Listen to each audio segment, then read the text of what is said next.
Originals. It's me and Joe, the only two green players in Europe here. I can't believe you tracked us both down in the same stream. Yeah, they were like, green is dominant at the moment.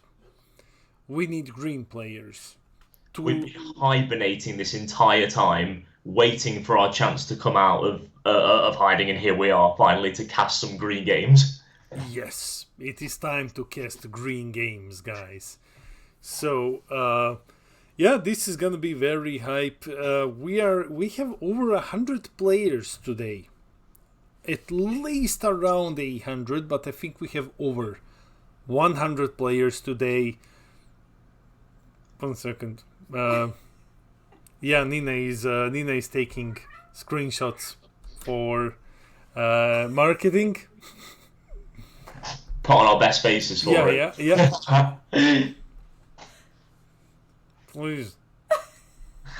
Yeah. Okay. Thank you, honey. Yeah. Okay. So we're ready for today. Speaking of green decks, we are looking at a lot of interesting decks today, guys. A lot of interesting decks. Yeah, definitely. I feel like we've had a massive shift in the meta thanks to. If we look at a couple of results from the past few weekends, we're seeing a real big rise of Goten and Gohan. Gobro's deck is everywhere really at the moment. I think a lot of people are going to start picking up that deck when we're talking green. But also we're going to have the anniversary box support come in, and I think I think people are talking about Cooler Mill. I think we're also going to see a lot of these new black decks. I'm talking about Mechi Kibora. I'm talking about SS4 Bardock. I'm talking about Shroom and Salsa in there as well. Yeah, I also think so. I haven't checked all of the decks. I only saw the ones with images immediately posted. Yeah. So I haven't seen some of these new decks, but they're probably in a different format submitted, because I can't imagine there not being Cooler Mills and Mechis and all kinds of crazy stuff from the latest anniversary box. And guys, that anniversary box is like the best one yet. That's really crazy product. But yeah, I'm hyped. I think we will see green highly represented and maybe yellow. Now, the guys at the tournament are having a welcome speech. So once that is done, we will be jumping into round one. And that's gonna be. Yeah, I think it is really interesting to see what the anniversary box is going to do here for us today, and I think also we've got a lot of the Z Extra and a lot of the promo cards as well coming in as well. A little bit of a spoiler warning: we may see a couple of those Z Extras in the first round, depending on what we're looking at the moment. So definitely stay tuned for what we're looking at. Yeah. 1 second. Okay. Ah, the chef's entered the chat. Yeah. Morning, lads. Chef's hat has been redeemed. We are professional, but we still need to redeem the chef's hat. So absolutely, there's no getting away from it. We're going to be cooking pretty hard today, and Damien is the head chef in the kitchen. Do a Mario impression. It's me, a Chef Damien, cooking with Sin. Oh, yeah. Not the Sin video again, man. We can't. Sin video again. Man, Me and Damien got bled dry of our tears for that video. It was just the two of us. We're the only two green players at that point. Yeah. I'm here for forest fires and monkey. Yeah, I know. I think there might be some forest fires and monkeys in sideboard. It's for those who don't know, it's a meme in Oceania, because like the first time that we've ever casted Oceania, Jack played forest fire on the field, and he couldn't restand his universe at stake because he never KO'd the forest fire at the end of the opponent's turn. I remember that. I remember watching that. It was heartbreaking. Yeah, and now the newest one is putting the 4-cost promo monkey from the same archetype in the sideboard. Because, Forest Fire got removed from the field and now Monkey has arrived. We need to count up at the end how many people are side decking that 4-drop Monkey for sure. Yeah. I love every region has something of its yeah. If you're struggling with that last side deck card, then just throw it in. It'll give you good luck all day long. We assure you. Definitely. Let me just check. Okay, we're doing well, guys. We can't wait to bring you some games, guys. I know first game is gonna be my teammate Andrea. He has something very spicy for you. And then we will jump around and find some cool stuff. We are gonna see a lot of Go Bros, I think, at this event. A lot of green in general, but I'm happy because I believe that people are going to gravitate more towards Go Bros. Of course, we're not gonna reveal what's at the event, especially at this stage. But as we draw closer to the end, you will see what's there. Yeah. We already spoke about this on the locals for the lookout as well. But Gohan, it might be green representation. It's not a real green deck. That's just a red deck masquerading as a green deck. Not to say it isn't extremely powerful, and we're still going to see so many of those in this tournament. But definitely a lot of people are picking up on the hype of the Go Bros. It feels a bit more like a real honest green deck. You've got your charismatics.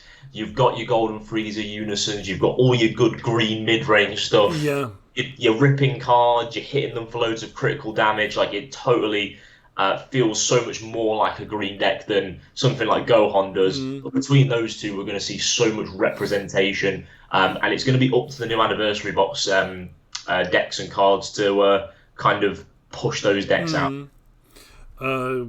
Have you seen one card that I'm super hyped for Go Bros? I was very disappointed when it was revealed, but then I quickly turned my opinion on it, because it didn't have any protection and I was so sad.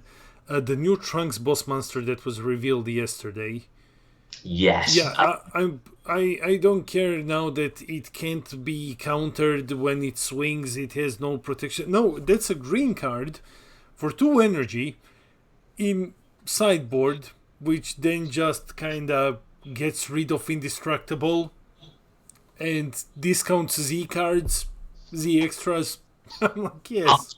I'm so excited for that card just because for the longest time, one of the best side deck cards against green, if you're playing green, is people would just put Deity's Wrath, Zamasu's Deity's Wrath in against you.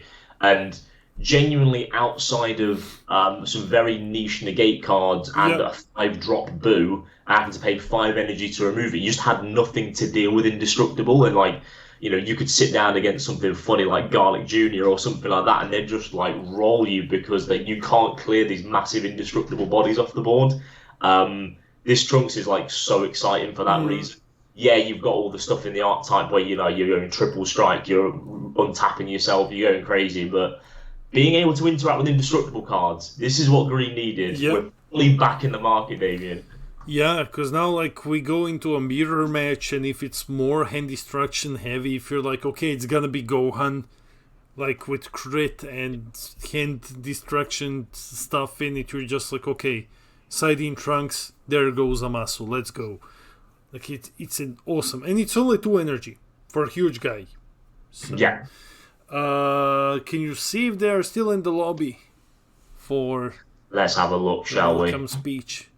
Yeah, so we've still got 86 in the audience currently at the moment in the welcome speech. So we've got a good amount of people there. Not all the players will be in there, but 86 is already a good majority of what we're looking at for the tournament at the moment. So they'll be getting all of all the things they need to know for the day. You've got a head judge, Josh McMorrin, in there at the moment, talking everyone through what they need to know. So it won't be long now at all until we are going to be getting into this. Yeah. Okay, so actually that's cool. I've checked the Discord and it didn't put me in gray screen, so that's nice. Anyway, so I can pay some attention to it. Okay. We could use We will have to grab the timer somewhere. I think they're going to post it at I some believe point. I've got it. What a gorgeous pair of casters. Well, thank you, Andre. Yeah. Thank you. Thank you so much. Such a Andre, flirt. We love you, Andre. can we just have a camera on you guys? I think people want to look at two green players for the entire European region. Yeah, we'll talk through the game, but you won't be able to see any of it. That the game's not the important part. You tune in to see our faces, really, don't you? So we'll just talk about green for the next 6-7 hours or so, and you just go and find the results at the end. Damien will post them. It's fine. Yeah, I'll post them eventually. When it's done, I'll post them today, and then we'll do like breakdown tomorrow or something. It's gonna be Go Bros and Gohan what did we say? Golden Frieza and Gohan in the finals. That's what's gonna happen. Yeah, we're going to do all this preamble. We're going to tell you about all these amazing anniversary box decks, how good green is at the moment, and then quote-unquote green Gohan is going to win the tournament. It's going to beat Golden Frieza in the final. Everyone was really glad they came and watched. Everyone will drop off on like the last round because they'll be like, yeah, we've seen Gohan and Golden Frieza before. But our job is to make Gohan and Golden Frieza sound remotely exciting to you guys, which is what we're going to do. Yep. Like, I'm telling you, man, 7 hours of green talk, the literal dream. I'm telling you, man, like if there were one Golden Frieza and one Gohan on 100 people that are here today, they would still make it to the finals. Somehow. They would make it to the finals. Unless it's Peter Dance, because unfortunately he always loses just at the finals. Yeah, we're looking to feature Pete round 6 so we can watch him lose in real time. We're super excited to see you on round 6, round 7, Pete. Which, if we go to 7 or 8 rounds, just -1 off that, and we'll see you at that round, mate. Thoughts on Yellow Skillless Kitku? I think that is pretty good. I think that this is the Corrin one, isn't it? This is Corrin from the latest set. I actually think this deck is really slept on. Not a lot of decks have the opportunity to actually negate inactivate battle timing using the 4-star ball. Mm-hmm. I think that interaction alone that the deck can do turn after turn, like yellow has to be main decking multiple final flashes in different decks to be able to do something like that to really interrupt your opponent's plays. That deck being able to do it just constantly cycle back 4-star balls, constantly negate attacks and skills on attack is really, really underrated at the moment. Yep. We have to go now, guys. It's round 1 is gonna be starting very soon. We're jumping into the break screen. We'll find you a table and you can flip it soon. 1 second, be right back. See you soon.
Yep, we promised you some green, didn't we? So of course we've been able to track down the Go Bros list, and obviously featuring Andrea on this really unique Son Goku Zeno deck as well.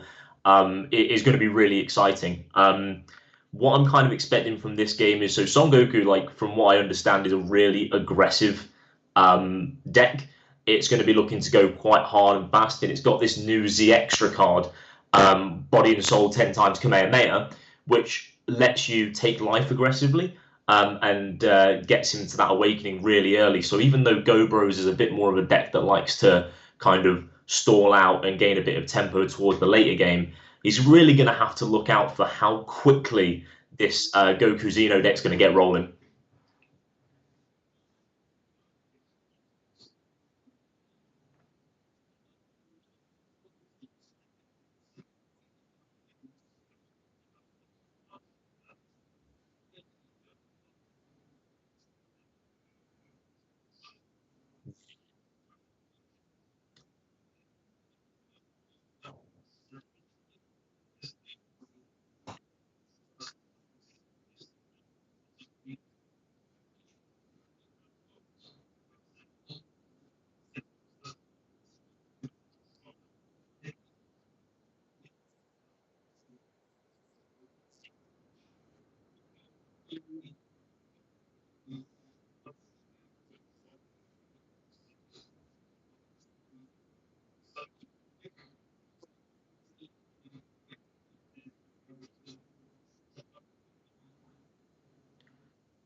Yeah, like the body and soul Kamehameha actually it has an auto on it when a card from your warp is placed in the drop by a leader skill, Oh, which you do once you're awakened.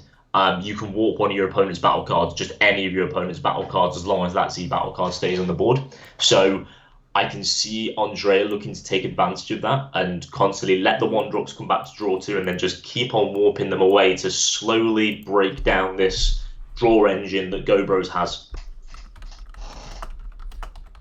1 second. Okay, can you hear me now, guys? So apparently my mic is fucked, but that's nothing new.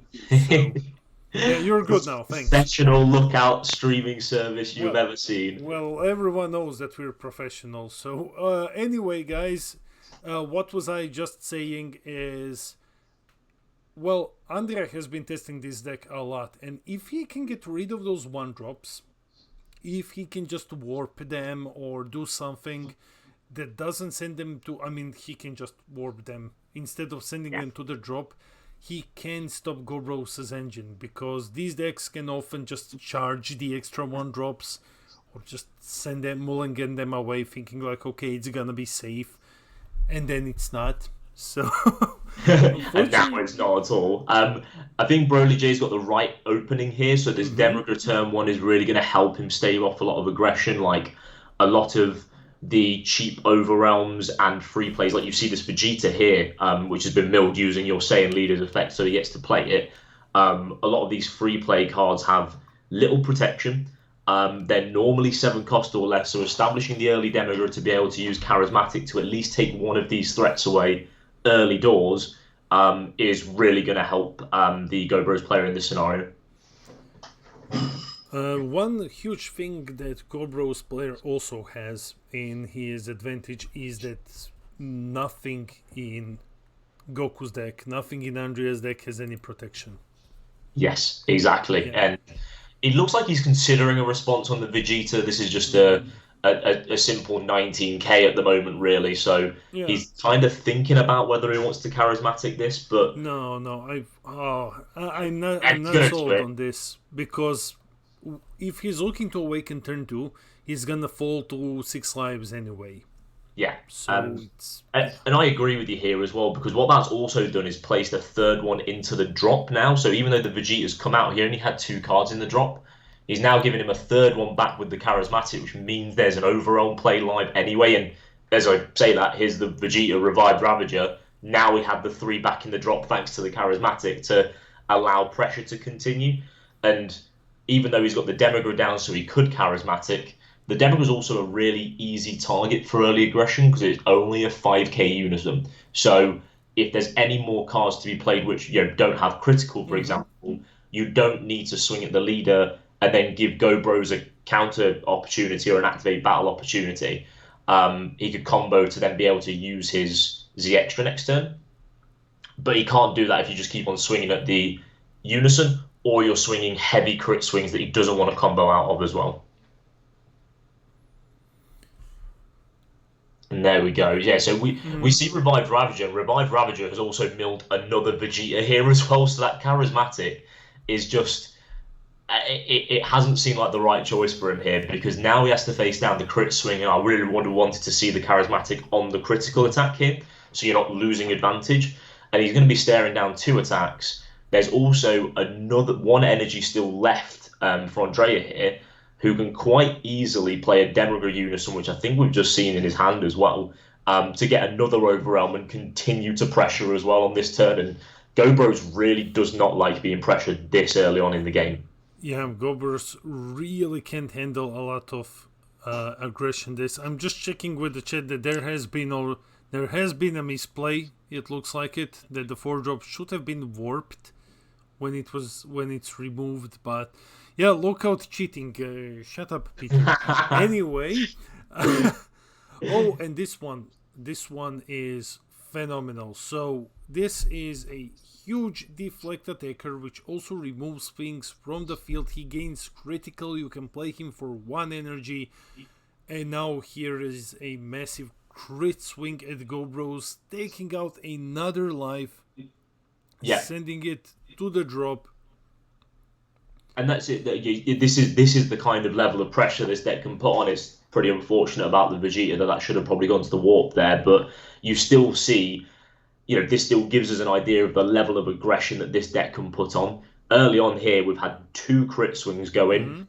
We've had the leader swing as well, and Gobros has got to have so much setup here as well still. Like, it needs its energy for the first 3 turns to be able to set up things like Healing Pod, Demigra, and also the Z extra card to get the early awaken here. Now, whether Gobros is going to look to go towards this, like just awakening at 4 life here, he's forced to charge another 1-drop here, and that kind of plays into what you were saying earlier, Damien, about these 1-drops being warped off the board rather than destroyed. So we'll see whether that charge comes back to bite him here, as we see him add a super combo off the top 5, which is really handy here to help him with this aggression. Yeah, the super combo is really gonna help out, especially against a deck that's trying to swing so much. I suspect that he has charged the Z energy. Yeah, I think there is like He used the charismatic to be able to charge the Z energy to get out of the crit swing earlier, I think. So after the activate main, we will likely just see the awakening here, because you want to go now up to 15k just to help stave off the aggression that Goku is putting out. Yeah. Without pod, there's gonna be a slightly less draw, but that's fine. It's not like it's a game-breaking deal here. Yeah, I agree with that as well. I think playing the healing pod and the Z extra in this turn, even though you got the 2 energy, even if you didn't know what this deck did before you entered the game, after that turn 1, you should have a reasonable idea about the level of pressure it's going to be able to put on. And next turn, there's going to be a Demigra Unison from Goku's side, which is going to allow 2 overwhelms per turn on top of the energy he's got to spend as well. So tapping out here so early on, just to be able to get a healing pod down for an extra draw, for me, would be a bit of a misplay. I mean, he can still do it if he has Dormant in hand, because then he can just use it for free. And he's just gonna be taking 2 swings. That's a way for him to survive if he taps out now. Yeah, but the thing for me there as well is that, like, it's he would be able to dormant, but I don't think that would be the optimum term to be using dormant, because you've not even got like a big turn where he can swing advantage back. He's going to go for the healing pod anyway, so he will be actually looking at this play. But if you're having to dormant on turn 2 here, and you're already losing quite a few cards from those initial swings, Goku's quite happy chilling because he's not actually hit his awaken yet. So he'll be quite happy to sit back for the next turn if there is a dormant. And then there's going to be a lot, like when he gets to 3-4 energy, he's going to have a lot more plays he can do with that Demigra Unison of his own. So I'm not sure it would be the right thing, but yeah, he can get through next turn with a dormant here. Yeah, it's a very, very early dormant, I agree. It's gonna be very early to do this.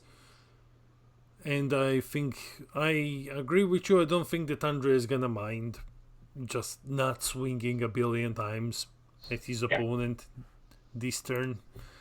I'm interested by the swings here from GoBro.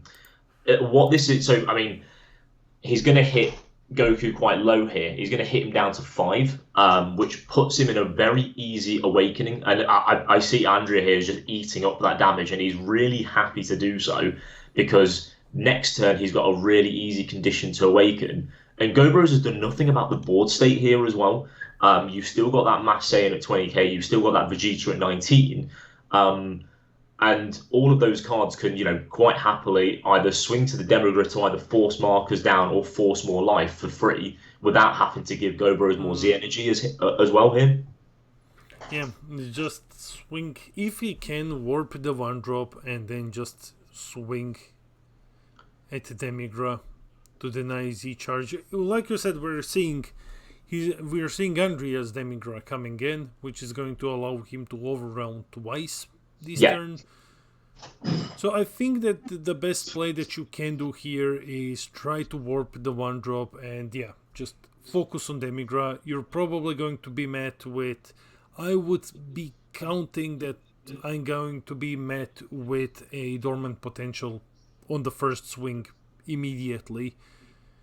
So and the cool thing that Andrew can do here is he can swing into the Demigra Unison, and if there is a dormant, then he can still combo a card, and then that can be used to pull out his Z Extra, and his Z Extra will then be able to, if he's adding cards back into the warp, from the warp to the drop, if he is able to awaken this turn, he can then use the Z Extra to warp the 1-drop. Regardless of being able to swing extra times thanks to Dormant. So the attacking the Demigra denies his opponent Z energy, but gives him the chance to combo offensively to get his own Z extra online as well here. So we'll see what he does. Goes for the leader swing.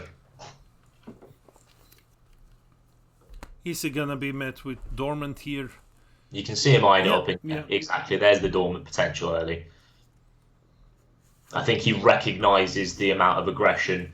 And he's seen discard a Dark Death Ball as well, which is quite an interesting tech in this matchup. Not sure if that's mained or sided. Might have been unsure what his opponent was going to do. We see him count out the cards there. See, GoBros has been able to do a turn 2 Healing Pod and Awaken, and he's still only got 7 cards in hand. Thanks a lot in part to that early doors aggression, and then also having to Dormant on this turn as well. This attack from the leader continues, takes the life, gives him the awaken, the untap 1 and draw 1. And there's also going to be another swing happening here as well, like regardless. So Andrea can pick that swing, and either it's going to have to be negated, or he's going to be taking either quite a heavy attack here, depending on what Andrea decides to commit to that second attack. And in comes the super combo as well. Interesting time here, whether he's swinging at the leader or whether he's swinging at the Demigra here.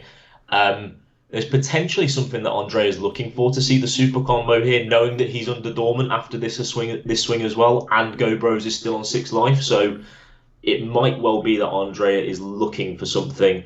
I know I would definitely be looking for the SCR quite early on here as well, because he'll be able to play it as early as next turn.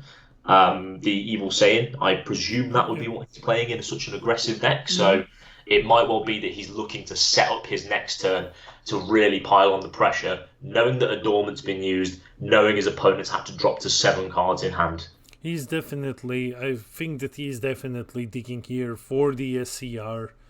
Because with Super Combo he's putting on a bunch of pressure early, so you can tell that he is thinking of like, okay, I don't have everything with me at the moment, but this is a 15, 25, 30k double.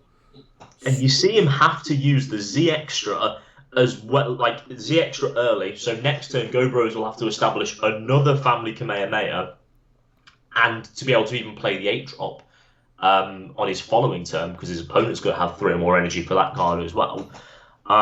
This is and he's also had to combo a King Cold out of hand, so he's just lost another floodgate opportunity for next turn. Oh, no. You know what? Honestly, I think I would have rather taken this. I would have, if he had King Cold, and we see that he had in hand, would have just taken the 2 damage. Because next turn, with like only the Migra out, and I don't think that you really need it anymore. I mean, like, it's nice to have it, but what I would do is next turn just kept this King Cold and the Z extra, and for 1 energy you basically shut down Goku's turn. I think this King Cold is really crucial here in the deck. Especially in this matchup here as well, because any way you have a floodgating your opponent out of the turn, or at least taxing their resources, is going to be crucial. We also saw the GoBros player search for the super combo off the top as well last turn. So if he takes the 2 damage here, at least the next swing he does have the super combo to A, get out of it, and B, draw more floodgates and get him a more offensive hand, because what he needs to do next turn is be able to pressure this board, because there's still so many battle cards there. There's still so much that Goku can do after this Awaken that it can be a really tricky spot, because he's still trying to set up his plays. Like, GoBros won't start running until sort of turn 4, turn 5 mark, and he's only going to be able to use realistically 1 amount of removal next turn. We see the mirror come down as well, and that's going to be a 30k double strike. So, as we were kind of saying earlier, Andrea gets to pick what this second swing is going to be like for Dormant, and he's decided to go with a 30k double strike that's also going to untap him an energy at the end of the turn as well. Yeah, if you're going like with the second swing, you are going with something huge, of course. So it's going to be 30 double. GoBros is on 6, so we're not seeing any sort of token negates. We're not seeing any negate, I think, that can stop this. Token negate on 6? No, you can't do that. Is he on? I mean, I thought he was on 6 life there. I also thought that he was on 6. Chat, please let us know if we've missed the fact that he should be on less life, but that looks like a token negate on 6. Yeah, because this doesn't look like 4 to me. Yeah. Because I think looking at the turn, so I mean, we see the Z extra we're talking about there, but looking at the sort of turn to turn, I believe he was on. He's taken 6 to 5 to token negate here, which is unfortunate, because I think he was going to have to take that double strike swing looking at his hand. Not sure what his life is now. Yeah, I think that it's 5. Anyway, we see the Z extra card, the card that single-handedly brought this deck back. And if you don't know what it does, so it's Body and Soul 10 times Kamehameha. Autumn, if your leader is this leader basically, and you discard 1 from your hand, when this card is placed into your battle area, add up to 2 cards from your life to your hand, and then add up to 1 non-super super combo Son Goku Zeno card from your drop or warp to the hand. And then he also has another auto once per turn. When a card from your warp is placed into your drop by this leader's skill, choose one of your opponent's battle cards and send it to the warp. Amazing way of getting rid of those 1-drops just to stop him from keep cycling them back and drawing with a pod. And if that's not enough, you also have Activate Battle. Burst 2, you remove the Z extra from the game, choose one of your leaders, and it gets plus 15k in critical, so he can for free become a 30k critical double striker. Yeah, and we saw that second effect come into play there, because he's got rid of the 1-drop now as well. There was 1 charged earlier as well from the GoBros player, so it'll be interesting to see if he can re-establish another 1-drop here. Again, we're on turn 3, and I think with Goku Zeno only on 2 energy, there's very limited options GoBros has to deal with this board again. I think Cooler, 5-drop Cooler Armored Force is probably the main play I'd want to see from it. I think he's going to have to use something like Cooler Armored Force and attempt to try and make a play with Broly Tyrant this turn to try and like clear up some of the battle cards on here. I'm not. Even that taps him out. I'm not sold on this on charging Frieza in the Z energy here. Like, you're playing against a deck that's looking to put out a whole bunch of aggression. You already are protecting your Unison. He's on 3 markers now. And versus Black, nothing has barrier. So I would not charge Frieza here. I think that you might want this free removal to stave off some of the incoming aggression. Unless, I don't even think unless, man. Like, he might be packing a single Golden Frieza in his deck. I would like to see the Golden Frieza because I think that's also another way out of the board comfortably. I'm going to presume that we've got Go Bros at 4 life here because we're going to see the super combo on the Demigra swing. Yeah. I think that the only way he's kind of... I think he must be digging for the Golden Frieza here to try and get out of this board at the moment. I agree where I come to with what you say there about the charismatic. I think that he's wasted so many cards early on with like the Dormant and having to combo out of multiple attacks that it then forced him into a position where he, had to charge a really important card. Where we were going back and saying, like, if he'd taken that double strike, he might have had more cards to defend with, especially if he had the homicidal clones in hand as well. Then they would have more options to charge, and he might be able to have kept that Frieza, but he's probably looking at his hand and going, his options are dwindling, and he's had to charge the least offensive option, really. Playing Reddit's pulling ahead. I mean, like, this one is not gonna do much unless it manages to connect. But it's only a 20k swing, which is a bit crazy to say nowadays, but 20k is not that much. So Gobros is just gonna spend resources here. Maybe he wants to combo a 1-drop to get him into the drop and then use Activate May. No. Super combo. Oh, okay. So his 30k swing now, if he manages to connect, that's going to be removing a card from the field and one from the hand. So 30k single. Yeah. Andrea is just checking what the card does. And I really like the Raditz card here, actually. I think it's a very energy efficient way. I think you can see that Gobros has been forced into a place where they're having to over combo. So they're having to go up to 30k to get this damage in here because they know the damage is going to be able to warp one of these battle cards off the board as well, and be able to get the board state in a much better position. So I think a few of those early resources, and we're looking at another combo here as well, potentially as well. The Gohan rare, that's going to be able to clear up the Demigra Unison as well. So I do actually like that there. Forcing Andrea to spend another energy next turn to re-establish another Demigra, or if he hasn't got it, worst case scenario for him. I do like that, but Go Bros, I think that's 2 cards in hand. Yeah, that's he's committing a lot of resources for so little, unfortunately. Yeah, because here he's going to try and use Raditz hitting the life to be able to warp a card from hand and at least get, say, the Mass Saiyan off the board, and he clears the Demigra. But the leader alone is a double striker with the Z battle card, is easily going to take 2 life off Go Bros without Go Bros seeing any of those cards as well. I think that there's a real... it's a really, really difficult spot for the Go Bros here.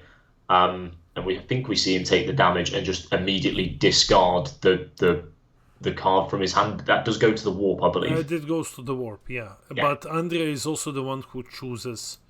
I think he chooses what to warp. Yes. So whether he's just kind of taken the life and discarded it straight away, we see him warp the Mass Saiyan, so it at least means he gets rid of the Unison and he gets rid of the Mass Saiyan here as well. So the board state's looking a little bit more healthy, but 3 cards in hand, I would expect to see Goku Zeno go in next turn and potentially just win from here. Even for a Dormant, you could still happily see a leader swing, Z extra, give it double strike crit, and then just play any double striker. So unless Gobros has another negate to follow up with, but then after that, he's basically got 0 cards in hand as well. Wait, it wasn't enough to kill the Demigra. So Demigra is still on 1 marker. The Demigra have 4 markers. Okay, Yeah. so he's going to have to try and use either leader swing here or combo up on a 1-drop to be able to fire his way through the Demigra here. Otherwise, it's not. I think you. It was a questionable play. I think you swing in. With the leader and then just combo the 1-drop away, like go to 20 and remove the final marker, and then just activate main, play the 1-drop back again, draw 2 cards. We see him looking at the homicidal clones token here, potentially as the swing. The Demigra is only 6k, if I'm right in saying. Yeah, he is only 6k. 9k, sorry. 9K. It's 9,000. Okay, so yeah, just swing with this combo away the 1-drop and that's it. Yeah, so he's still going to get the clear up on the Unison here. He's still got a leader swing here at the moment, but he's obviously used all of his resources in this turn. He's used all his energy. He's down to, 3 cards in hand, and then they'll also be playing back the 1-drop, so they'll probably end the turn on about 5 cards in hand, I'd say. But whether that's enough, they're going to have another dormant. They're going to have the homicidal clones on top of that as well, probably here. And we've already seen 1 homicidal used and 1 in the energy as well there. So having those exact resources to just not die next turn. Wait, so this is what happened. I was asking myself, like, what the hell happened? He didn't swing a Demigra. He attacked with the 1-drop, I think, into the leader. And then comboed. He attacked with the token into the leader, then comboed away the 1-drop, and then attacked with the leader into the leader. Because you see, the Demigra would have been dead if he attacked into Demigra, and then comboed to 10k. So he's gone token combo 1-drop to attack the leader here. Yeah, I'm not sure that's the right move. I think letting that Demigra survive, even though he can probably play another one, you want to force Andrea to spend the energy on another Demigra Unison here. But letting it live when he had a couple of options to attack it could really cost him here, because now 3 energy, not having to spend any of that on the Demigra, and looking at the fat wad of cards in Andrea's hand, he's going to be able to pile on so much pressure this turn. And Gobros is 4 or 5 cards in hand? 4 or 5. Did he just randomly put a marker on Demigra? No, I don't think he has. I think he upticked it. Yeah. I think he started the turn with, because he established it on turn 1, so that would have been 2 markers, 3 markers, 4 markers. So whether his swing that turn was only a 5k and he forgot to uptick it, he might well have been saving it as well as like a option to use the -3 on Demigra at some point during the turn to KO a couple of battle cards if he decided to. We're not too sure. But yeah, he's upticked it basically now, so he's on 4. We see the 6-drop over on Goku here. It's going to add back the mirror as well, so Andrea's kind of dormant-proofing himself a little bit, because now he can go leader swing. If there is a dormant, then the leader swing's still going to go double strike crit.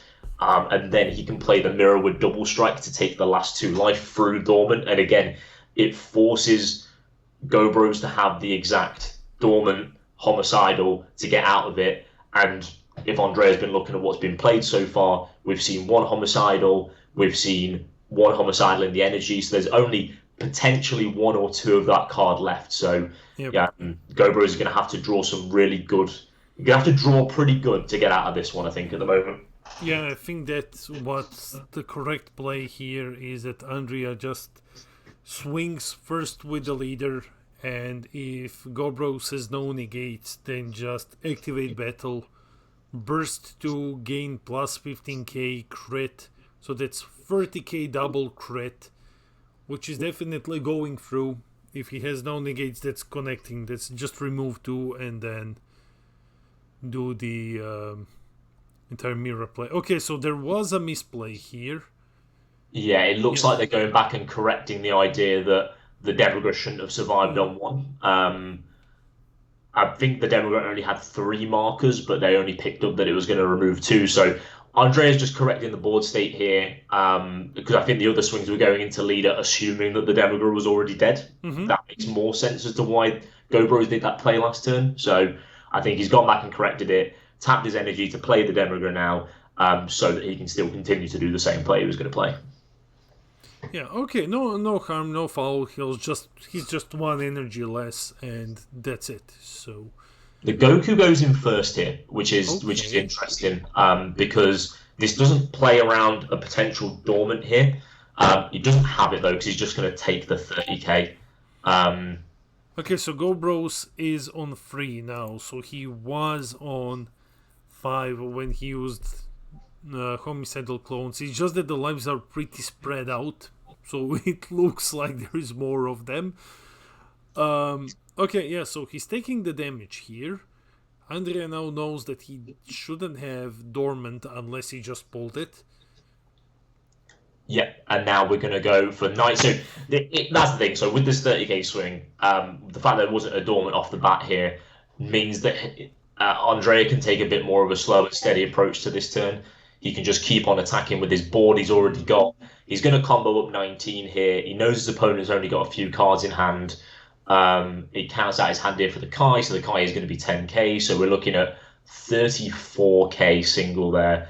I think what Andre is looking to do here is just set up the leader as the win, basically. As the win con here. Yeah. But what he needs to be careful about doing here is to make sure he doesn't play into a Gohan Piccolo. He's not going to do that as far as it stands at the moment because he's only got 3 cards in rest mode. So I think once he's swung with both these battle cards, even if he combos out of this attack here, I want to see the double strike from the leader here, the double strike critical, with not enough cards in rest mode for the Gohan Piccolo to be able to stop the double strike critical swing here. We are in overtime now, so don't fall. Our countdown is a bit late, but still, we are in overtime now, guys. So 5 minutes until the end. Yes. Yeah. So he's using his leaders. He's using his Z extras auto just to warp the 1-drop. Yeah, which is fine there. Like, you can do that whenever you use the leader effect. So he's once again denied another 1-drop. There is a couple more in the drop, but the more of those you take out of the picture here, fine. But I want to see Andrea just kind of go for the game here. Yeah, I think that I would still swing with the leader and then just giving crit to get rid of those 2 lives. It's easier when you place your opponent on 1 life. Then give him another extra life and then try to swing double in. Now that you know he has no dormants, he has no negates, so just swing double crit into him. Yeah. If I have a negate as the GoBros player, I'm probably saving it for the leader swing, seeing what that can do.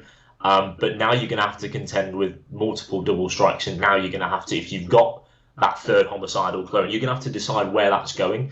I think it still gets saved for the leader attack, but now you've got a 30k double strike mirror, and you're got to hope that your blocker survives if you can homicidal clones this attack here. See if he's got it.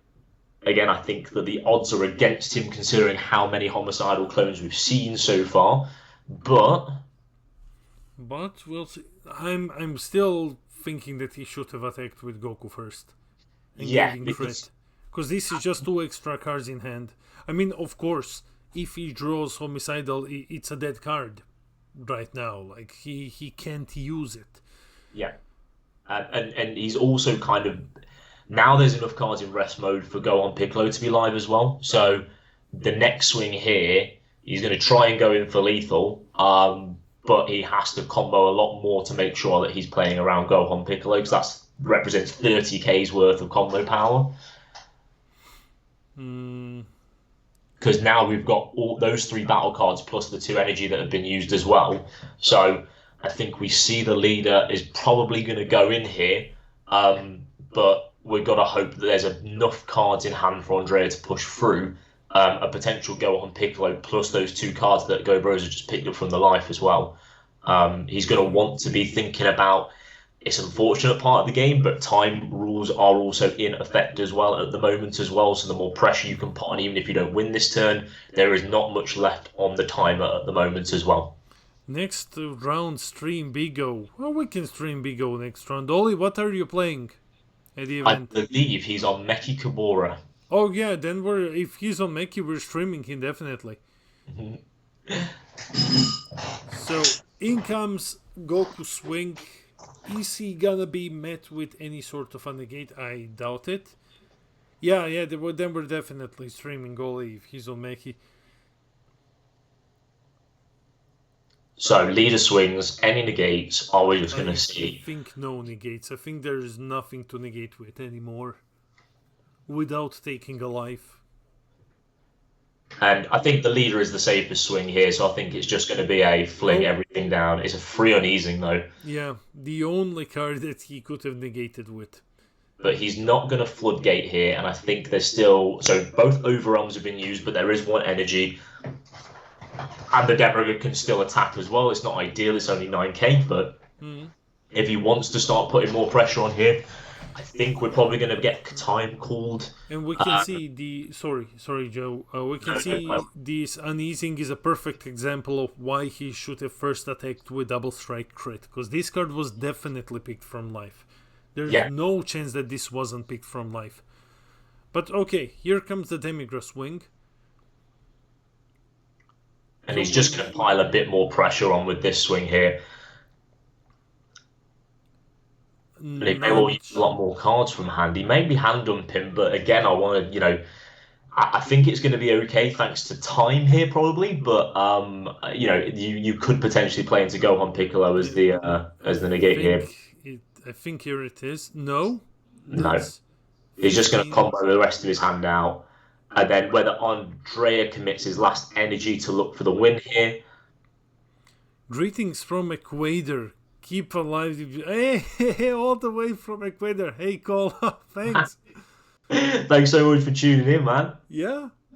I think that's time on time there as well. Yeah, I think this was time on time just called. So that's it. Andrea is just showing he's going to win anyway, basically. The boozy battle card here for that last energy.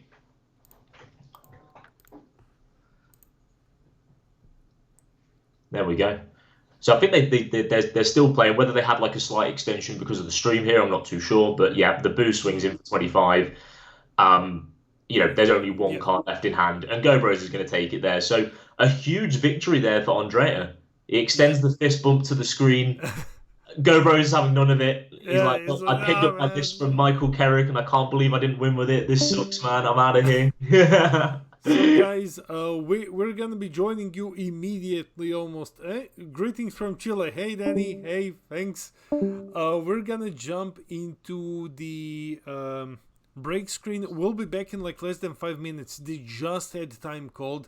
We'll be bringing you all in next. Andrea won with SS4.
Well, guys, ask and you shall receive. Big O notation on Mechi.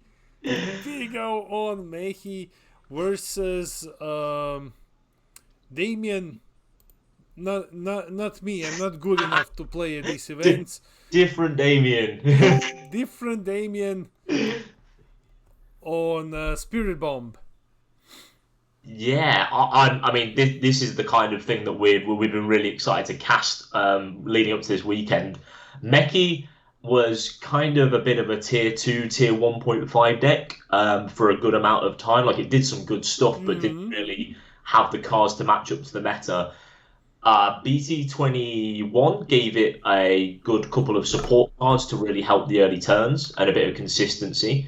But the anniversary box blew it out of the water. It now gets a Z leader, and for Wish focus strategies, having a Z leader that they can Z awaken to after using their ultimate Dragon Ball effect to stop themselves having to flip back over to their front side is insanely powerful.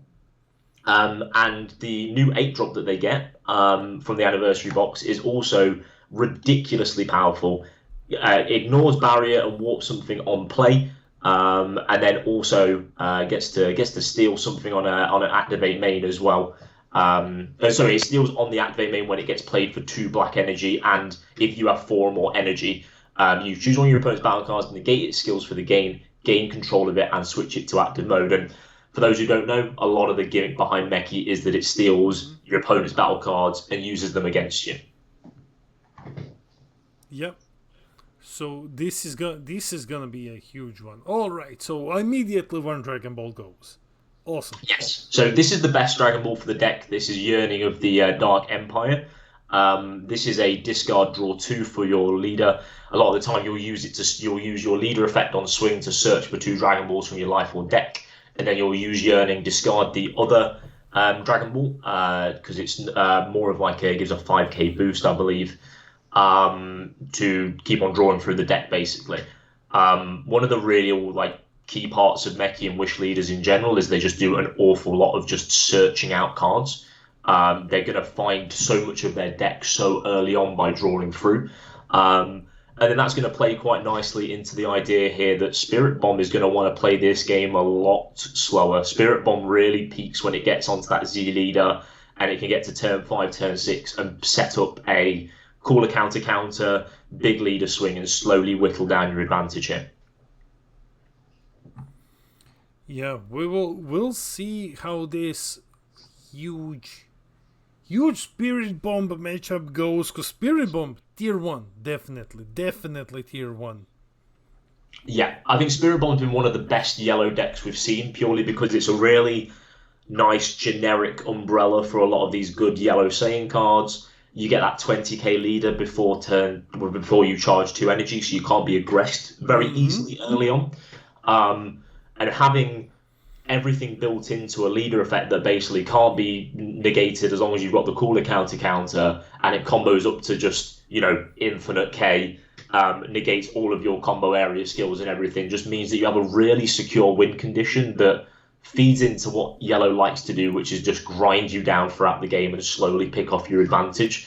So I think Ollie's going to have his work cut out for him, but this Mechi deck really gets going on turn 4. That's when that new anniversary 8-drop can come down.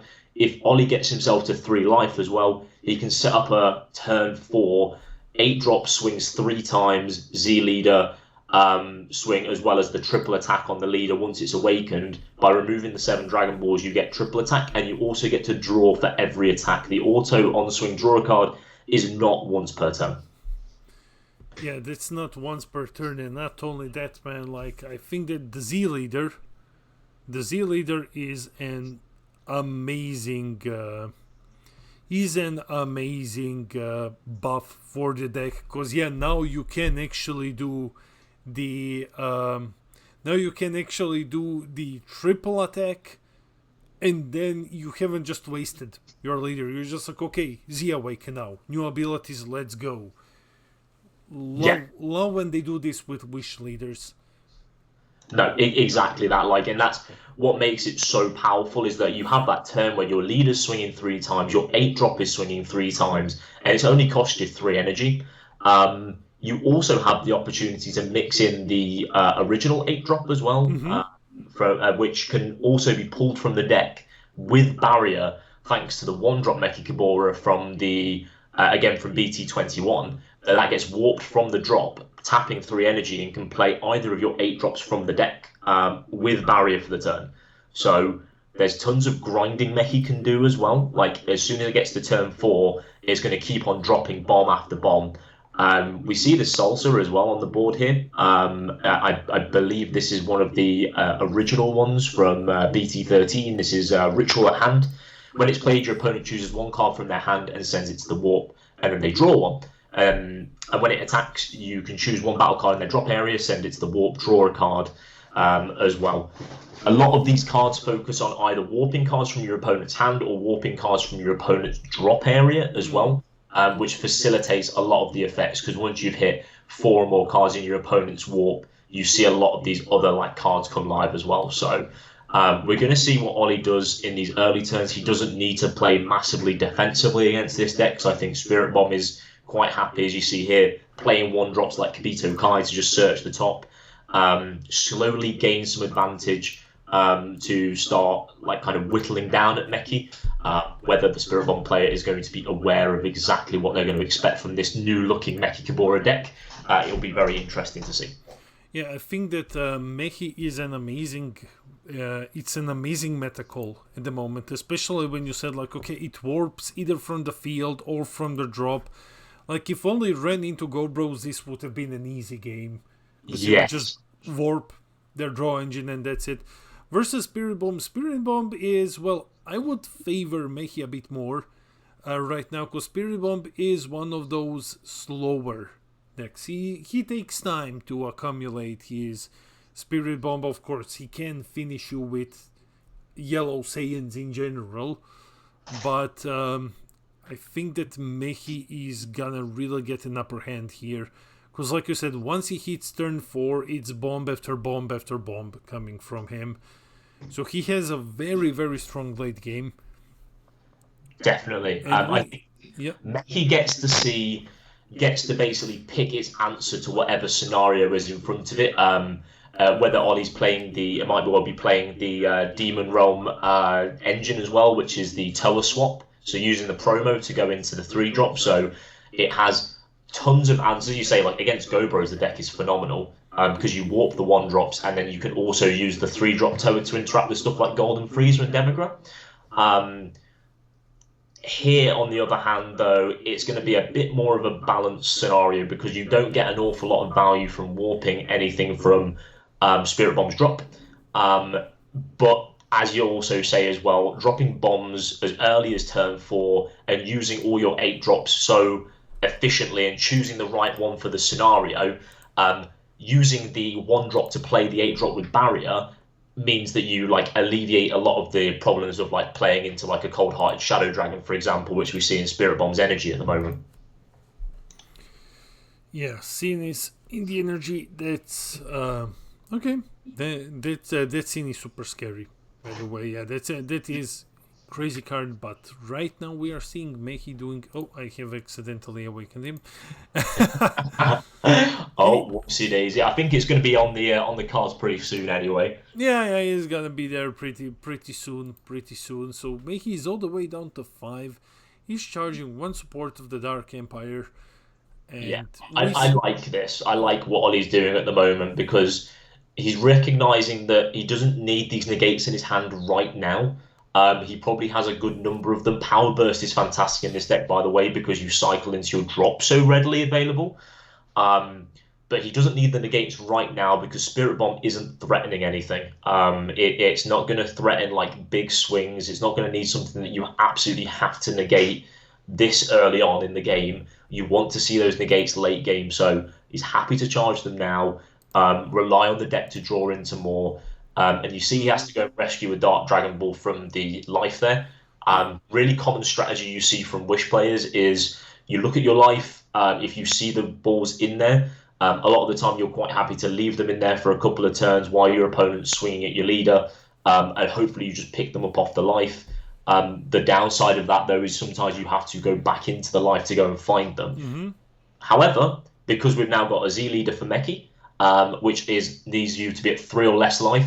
Ollie won't actually mind having to go back in there, rescue another life, and now one more hit is going to put him in the Z Awaken range, ready for that big turn 4. And now he plays Shroom, so Shroom's a 5-drop 20k. He plays him just for 1 energy, and when he attacks, he warps a battle card, cost 7 or less, and if the opponent has 2 or more in the warp, you draw 1. I believe that the opponent has 1 in the warp, I think. Let me just see. I think there would have been the Kibito warped via the Shroom last turn, because there would have been a card warped via Shroom, and that duo would have been warped by the Shroom. So I think he would have them in. He would have had enough to draw a card. Plus a 20k swing for a single energy, warp, draw 1. Very, very strong 1-drop. And here we see Mechi awakening. Yeah, you're right. I should have just kept it up. So here it is. There you go. Kibito warped itself. Yeah, but it's still in the warp. So Mechi has awakened, and now it's beat down time. He's playing the 1-drop Shroom again. He's going to be warping a card from the drop. He's gonna be drawing 1. And he has a 15 tail. That small pile there is all warp at the moment from the look of it. So a lot of these effects are going to be live. And this is the really cool thing about this Mechi Kimura deck, like on the early turns here as well, is you've got a lot of these like sort of 20k, 15k guys that are drawing, removing, warping cards from the hand. So you have a fair degree of hand control in the deck, and you see Spirit Bomb is forced into quite an early token negate. Like, it's already down to 4 life. Spirit Bomb's in Z Awaken range, but it doesn't want to be here this early, especially when you've got all these 20k and 15s poking you down to only get to turn 4 and have multiple swings from the 8-drop Mechi Kimura, multiple swings from the leader coming in as well. We'll probably see a very defensive turn from Spirit Bomb next, trying to set up for that if he knows what's coming. Unfortunately, just pass with 2 energy up. Unfortunately, Spirit Bomb is a bit slower. Like, in my opinion, Spirit Bomb and Majin are almost exactly the same in power, but Spirit Bomb is the more slower one. So he will go on defense here. I mean, he can still play like Robotic Riposte on the next turn to try to stave off some pressure from Mechi. He has enough defenses just by being yellow alone to maybe buy himself another turn.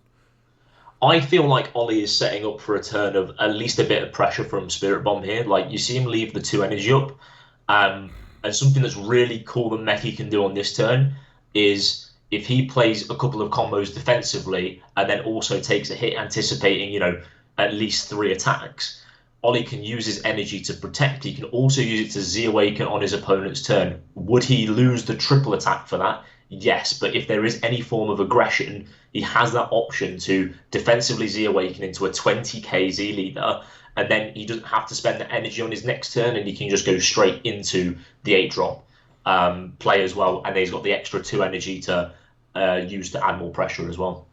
That's very cool, Joe, but have you remembered to drink water today? I have.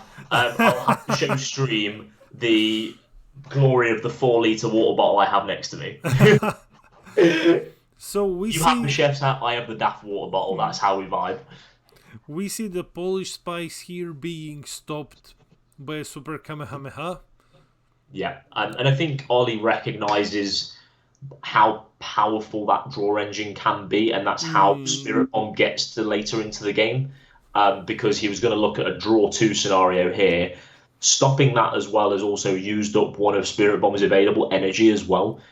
So now, because it's so resource heavy, basically the Spirit Bomb player has to decide whether they want to commit anything more to the board here or whether they just have to play pure defense in this game.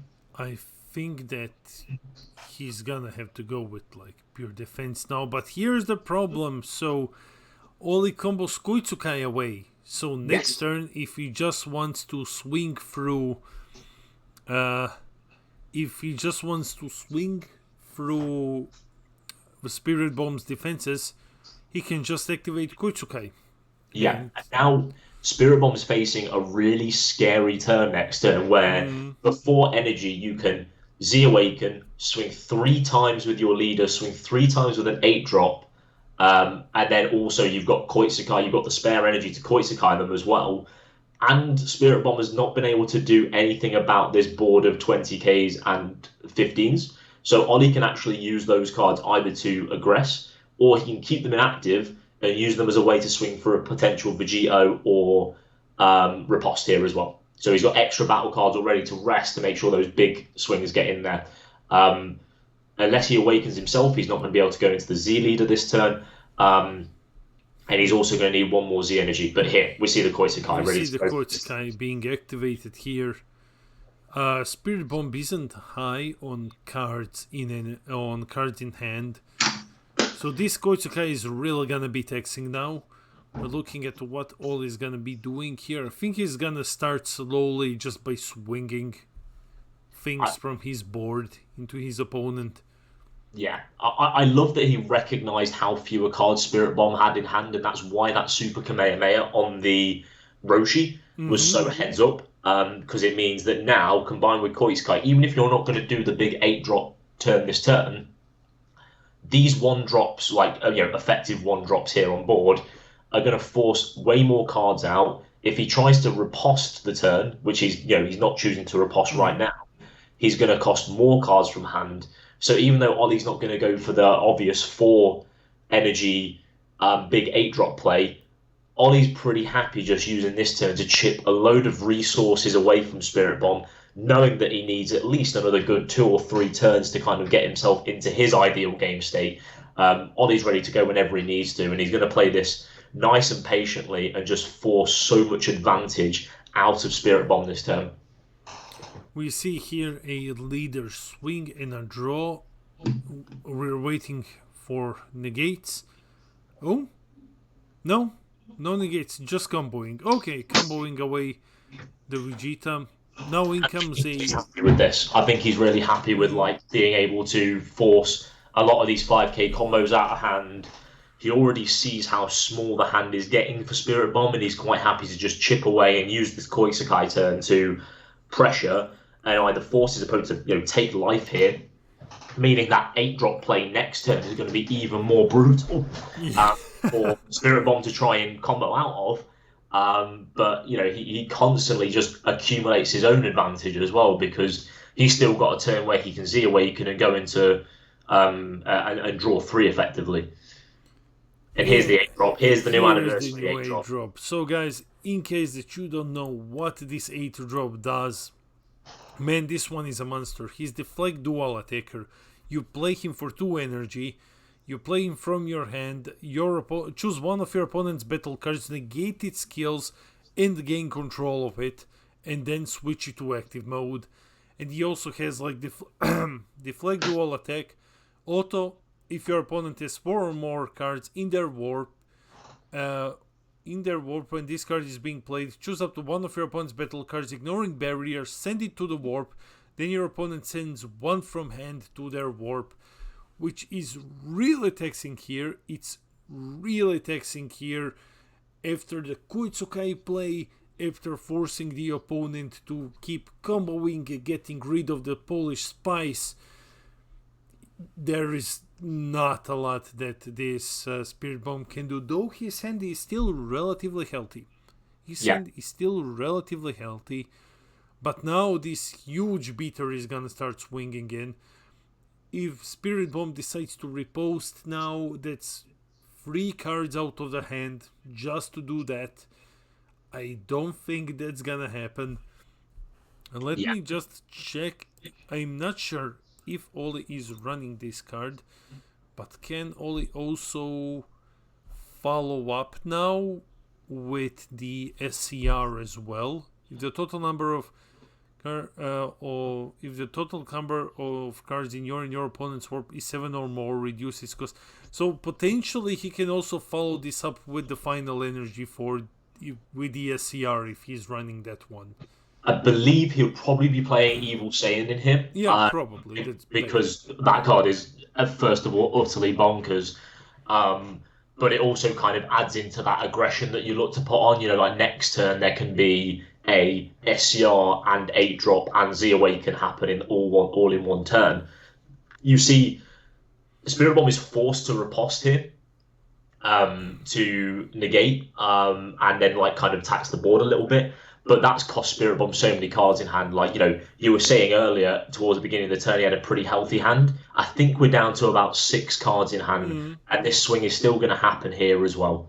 Because the riposte has been taken control of by the Mechi leader effect as well. So even though he's negated with riposte, he steals riposte and then rests riposte to swing with the 8-drop. It's such a cool play. It's such a cool play. And yeah, so basically, unfortunately, the riposte didn't do anything. All it did was cost Spirit Bomb 3 cards from hand. Yeah. I love seeing Mechi. I love seeing this deck. I'm not super knowledgeable because this one is before I've really committed to doing this. But watching it now, oh my god, it's cool. It does so much. The gimmick of stealing cards from your opponents as well is, in all card games since the beginning of time, has been such a high value, because not only do you -1 your opponent, but you +1 yourself by taking their cards. So you see Ollie use that to his advantage in this turn here, stealing the Mechi to be able to swing through the riposte anyway and get that extra 30k dual attack in. He's going to have to take it here. He looks like he's desperate for cards. There's, 5 or 6 cards in hand. Going all the way down to 1. It's a single strike. I think he's thought it's a double and gone to take 2 there. So just shuffling up the life quickly, making sure he's only picking up the 1 card. But I think that still puts him only at about 7 cards in hand, 2 life, and this is not where Spirit Bomb wants to be in this turn. Yes, Damien, let Mechi's dark power fill you. Well, I'm thinking going on card market after this turn. Ollie, we need you to lose the next couple of rounds, brother. Otherwise, Damien's not going to be able to afford his new anniversary support. Yeah. The buyout's coming quick if this carries on. Let's see. So it's Spirit Bomb's turn now. Already got the cards on the way from Spain. Nice, man. I have my anniversary cards on the way from Spain as well, though I didn't pick Mechi this time around. I've picked Super 17. But yeah. You know where to shop. Yeah. Big mistakes have been made here. No. That's my finals deck, man. Yeah. We're not allowed to speak ill of Super 17 around Damien, I'm afraid, everyone. So if you're in the chat bad mouthing Super 17 like I might be, it's a no-fly zone for that. We have to respect Super 17 in this house. Okay, so in comes the leader swing. This is the issue here, is that there's not going to be enough pressure that Spirit Bomb can, again, it's very similar to the first game where pressuring this board is really difficult, and Spirit Bomb just doesn't have enough removal to clear 4 battle cards off the board in 1 turn. And we see the Darkness Judgment come down as well. So Darkness Judgment is effectively a Senzu bean for this leader as well. You can activate it without paying its energy cost if your opponent has 3 or more cards in the warp, and if your leader is Mechi Gabor only and it's your opponent's turn, choose one of your cards and it gets 5k for the turn. So this, in combination with a 20k Z leader as well, kind of automatically puts a very big dampener on this turn, because if Spirit Bomb wants to keep on going, it's going to have to swing through 20k, combo up. Ollie can happily combo another card, and then he has Z leader, and then he has the Z leader live if he takes another life. So he's left 1 energy up this turn, so he can kind of bait a bit of Spirit Bomb into attacking him, get the Z leader Z Awaken going as well. He just doesn't die on this turn at all. And if the opponent makes all those attacks on the leader, then this massive board is swinging in again next turn. And I think at this point, Ollie would be quite happy with that play to sacrifice the triple attack and just have himself on his Z leader ready to swing 3 times with the 8-drop next turn.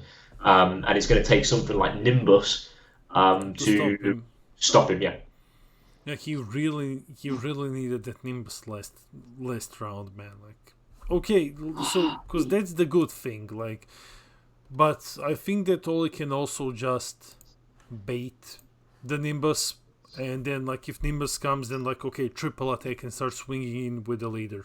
Yeah, Instead. exactly that, and that is a reason to keep the triple attack as well. His opponent just passes though because he tries to swing for the 30k double, hits power burst straight away, and now Ollie's one combo away from just hitting the Z leader on this turn anyway. So now Ollie gets to keep his triple attack. He can swing with a battle card first to see if Nimbus is there, and then he just goes straight into the triple attack, swings for a Nimbus anyway on the last 2 life, and now Spirit Bomb's going to have a combination of floodgates, and one of those floodgates riposte won't really work here because he's just played an Evil Saiyan. Yeah, here comes Evil Saiyan. So yeah, this is the correct SCR. Though the other one is also great and pretty cheap. Though I would not suggest buying the Mechi one. So in comes Masked Saiyan. There's gonna be a response. Vegito. Okay. Vegeto's no problem. Fine, but Evil Saiyan is going to basically allow him to go and take the. I don't think he gets to take the Vegito because it's on a counterplay before it enters play. But he gets to look at the life, and there's 2 5k combos in life. He can warp probably the mass. It has to be the Mass Saiyan here because he can't warp the 8-drop, and then he'll get to play anything from Spirit Bomb's warp. And since Mechi has been sending stuff to the warp all game, there's going to be a fine collection of cards that Ollie can take and play to his side of the board. Yeah, gives him another card to rest to get through Vegito, and Spirit Bomb's on 1 life this turn with only 1 energy up to get through this as well. I think like so he took Black Mass Saiyan. I was thinking like it's gonna be easy choice just to grab a bull, but okay, no. Yeah, he can. It has to be 7 he has or to be less. 7. So he took Yeah. the Black Mass Saiyan here, and I don't think that Spirit Bomb is getting out of this one anymore. No, I think it's because the Evil Saiyan has taken a life here as well. Now the Mechi triple attack just becomes a win con through Nimbus anyway. And then there's so much on the board to rest for every swing because the leader isn't affected by Vegito because it's non-leader attacks that you have to rest. And then Nimbus doesn't help you because they're all leader swings as well. So Ollie can quite happily swing with leader and then just dump his hand after giving it triple attack here. Okay, so he's also gonna play the new Toba. And that means he gets to warp the Vegito from blocking as well. So now there's really little answers that are left with that 1 energy up as well. Like I'd expect maybe a negate, but there's only about 6 or 7 cards in hand as well. Starting with the salsa swing to resting, I believe the riposte here. I believe so too, yes. So, okay, it's a bit out of focus, doesn't matter. We can see everything that's happening. Oh, he's going to use his magic hand trick to get us back in focus. And yeah, we're going to see at least a couple of super combos on this one. It is an unprotected swing, but yellow doesn't really have an awful lot of ways of just killing a battle card on swing. It just negates skills and rest stuff. So realistically, any of these swings here are just going to be able to either prod advantage out of his hand, or it's just going to be a full hand up just to win the game here. All is going for game here, so that's like plus 20, plus 30 on the swing. So 25, 35, 45k there. This is kind of a play around the Piccolo Gohan kind of combo here, because you go to exactly 45, which means that Spirit Bomb would need to Gohan Piccolo and then also waste another 5k to get out of the attack, and then you can see what he rests from there, and then you've still got the leader effect saved to go with a triple attack at that point as well. Okay, so that's plus 10, that's 25. Two cooler counters. Oh, Anniversary box ones though. Yeah, 35. 25, 35, 45. I mean, this should tell Ollie everything he needs to know about his opponent's hand. Yeah, he just wins now. I don't think either of those cards in hand, looking at them slightly tilted this way here, none of those are an SCR either. So I think that he can combo out of this attack, but he taps his last energy to do so. I think the last card is Final Flash. I think his opponent just kind of sees the writing on the wall here, and he's quite happy to scoop it up. That's game. So Ollie wins game 2 with Mechi Kabura. Mechi taking the win. Ollie is 2-0 now, so we still have, I think, 4 or 5 rounds left to go. And we're only just getting started as well. Like, I mean, these have been two really cool games. I loved seeing the Goku at the start in the first game, seeing how aggressive that gets and how much better it gets with the Z Extra is amazing. And this Mechi Kabura deck as well, very similar to when we spoke about the SS4 deck the other day. This anniversary bot support is fantastic for this deck. That 8-drop did so much on that turn, and we just see Ollie slowly chunking away at the Spirit Bomb's advantage, and then just wins from there. It was a really, really good game. Let me just send us to the caster screen. 1 second, guys, so that we can continue, because we still have a couple of minutes until time is... Yeah, here we are, guys. So, Hazy, by the way, Hazy, thanks for subscribing. Thanks for supporting us here on Twitch. Anyway, yeah, this was game 2. Mechi really coming in strong. Really coming in strong in this game. I hope to see it later on. I'm hoping that some other Mechi decks also perform well. Because though Ollie has perfectly displayed what the deck is capable of doing, Ollie is also the second best player in the world, and he's one of the best players in the world when it comes to black. So we need to see more results from Mechi as well. I hope we see them at this event. Yeah, definitely. And I think there's going to be plenty more black decks on display today, like Mechi there, showcasing why it's so strong in this format. Being able to take your opponent's cards and being able to play around so many different floodgates in that turn was really, really powerful. Ollie's finally won a game on stream as well. The curse is lifted. I'm just saying, every time you're on stream, bro, I wasn't casting and you lost, and now I am. You've won, so you must be there. I'm really excited to see if we can find some more anniversary box decks as well here.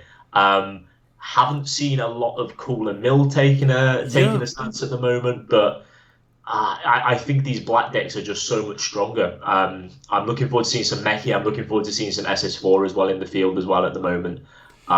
It's going to be a really interesting tournament, seeing we've still got 5 more rounds to see how this shapes up. Next round we're gonna hopefully start on time. Because on behalf of Tommy Crane, regards sent. Thank you. So I think that we should jump a bit through the tables next round before we bring it. Maybe we can find some coolers or synths, because I haven't seen them yet in image submissions. I haven't seen them yet. So yeah, I wanted to see them, but it turns out Giovanni's a fraud and he's playing Gohan anyway. So if anyone was going to be playing Yellow Sin, it would be him, but he's let us all down. Yeah, Cooler is the one that I'm surprised that I haven't seen yet, but we'll go and check out, guys. Round 3 is usually when we try to bring you something wacky, so let's see what can we find. Smokey won the stream. Yeah, Ollie, congratulations. Congrats, man. So, guys, we will be going into overtime soon, I believe. We've only got 2 minutes left on the round at the moment from when I last checked here. 1 minute and 13 seconds. So we're not got too long until we go into time at the moment. That gives everyone plenty of chance to recharge the batteries ready for round 3. Green Turles, Shirley. Man, Green Turles is insane. Green Turles is really good. It's really good. I think people forgot what fruit does in that deck. Because when that guy swings 35k double critical for a single energy at you, and then he restants himself and the field and removes barrier, yeah, Turles is really, really good. Yeah, we all forgot 20k double strike was a thing to give to any Turles card as well. It's probably one of the better decks. I mean, both the green decks out of Anniversary Box were kind of poopy, but Turles is probably the one that carries our hopes the most. And I mean, if anyone's out there playing full power Son Goku, playing that quad strike guy with the Pansy card, just let us know in the chat. We'll come and watch your game. We'll watch the hell out of your game. Can make the Z Elite 35k crit double strike too, right? Yes, 35k crit double strike. Restand if you wish to do so, remove something with barrier, restand 2 more cards, and then swing again. Like, that leader is insane. That leader is stupid good. Okay, so we're gonna jump into the break screen. Now we are in overtime, guys. And we will be back in like 5 minutes. We're gonna jump around for the tables a bit, find something spicy for game 3. So don't go anywhere. We will see you in about 7-ish minutes.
for round 3, we are bringing you Francesco on Cumber versus Tom. You all know Tom. Tom on Blue Baby.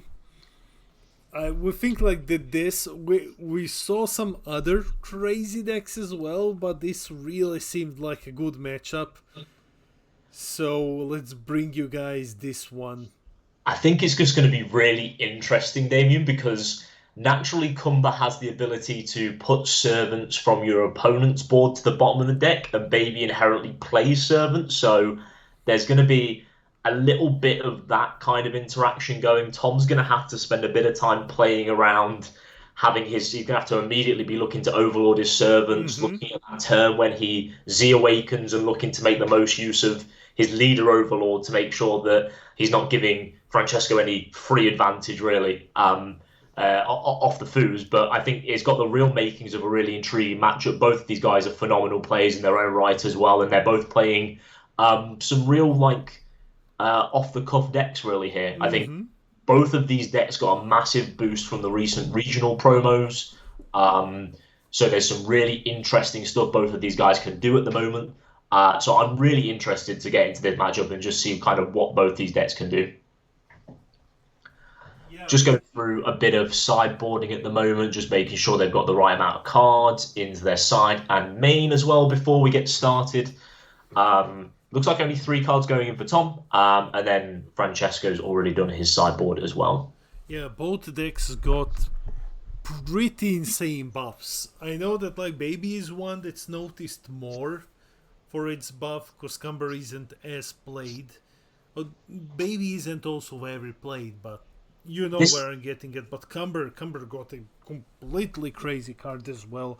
I hope that we get to see it here. I would say we'll definitely get to see it here. I think, that's an easy 3 or 4 copies in the Cumber deck at the moment. The 7-drop, I don't know how it flew under the radar, but this card's insane. Because you can play it, a lot of the Cumber cards are based around if your opponent's got X amount of battle cards. The new promo can just be played if you control a foo card, which you naturally need to awaken anyway. You draw a card on play, you get to give something servant, and then when you swing, you can combo with a servant card from your opponent's board as well.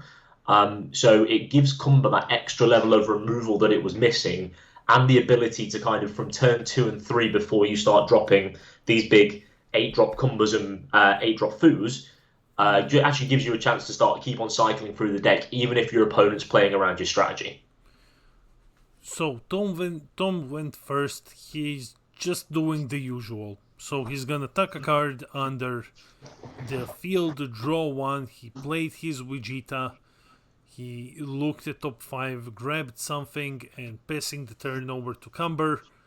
So Francesco is also going to have his standard turn 1s are basically always the same. He's gonna play the cantrip Goku swing and combo him away, so that next turn he can play his Fuzi battle card. It's become a very standardized thing for a lot of these newer decks, because a lot of them require Z battles, the extras to awaken. Playing 1-drops has become very valuable again. Back in the days of set 1, we'd all be playing Energy Boost, Margin Boo to just draw a card because it was valuable to do so. And it's really interesting to see those times cycle back through again. And we're here in BT22 on the verge of BT23. And Francesco has played a simple 1-drop draw a card with no other effect on it. So it's really interesting to see that come back around and see how valuable these cards have become because of the Z deck and Z charging efficiently, as we see both players do so to start setting up their plays. Tom looking to use that 1-drop Baby Z battle card to get his engine going. Francesco obviously looking to awaken using his Fuzi battle card. So here we have Tom placed his 3rd card under Tuffle, not under Tuffle, under the field card. Tuffleization plan. Now when he's playing his Z battle card, it's going to allow him to go through top 7 and put 1 under it, which should be the 4th one, I believe. Yeah. Which I think it's 4th or the 3rd. I didn't see 4 there, but it's either or. He's gonna have 4 anyway. Yeah. Yeah, So so he's going this to is get the the awaken fourth. this turn, isn't he? Yeah, so he can awaken this turn. We'll see if he will do it. He doesn't need to awaken. But yeah. So, because he can't swing anymore. So for 1 energy, he's gonna just play the baby here Yeah.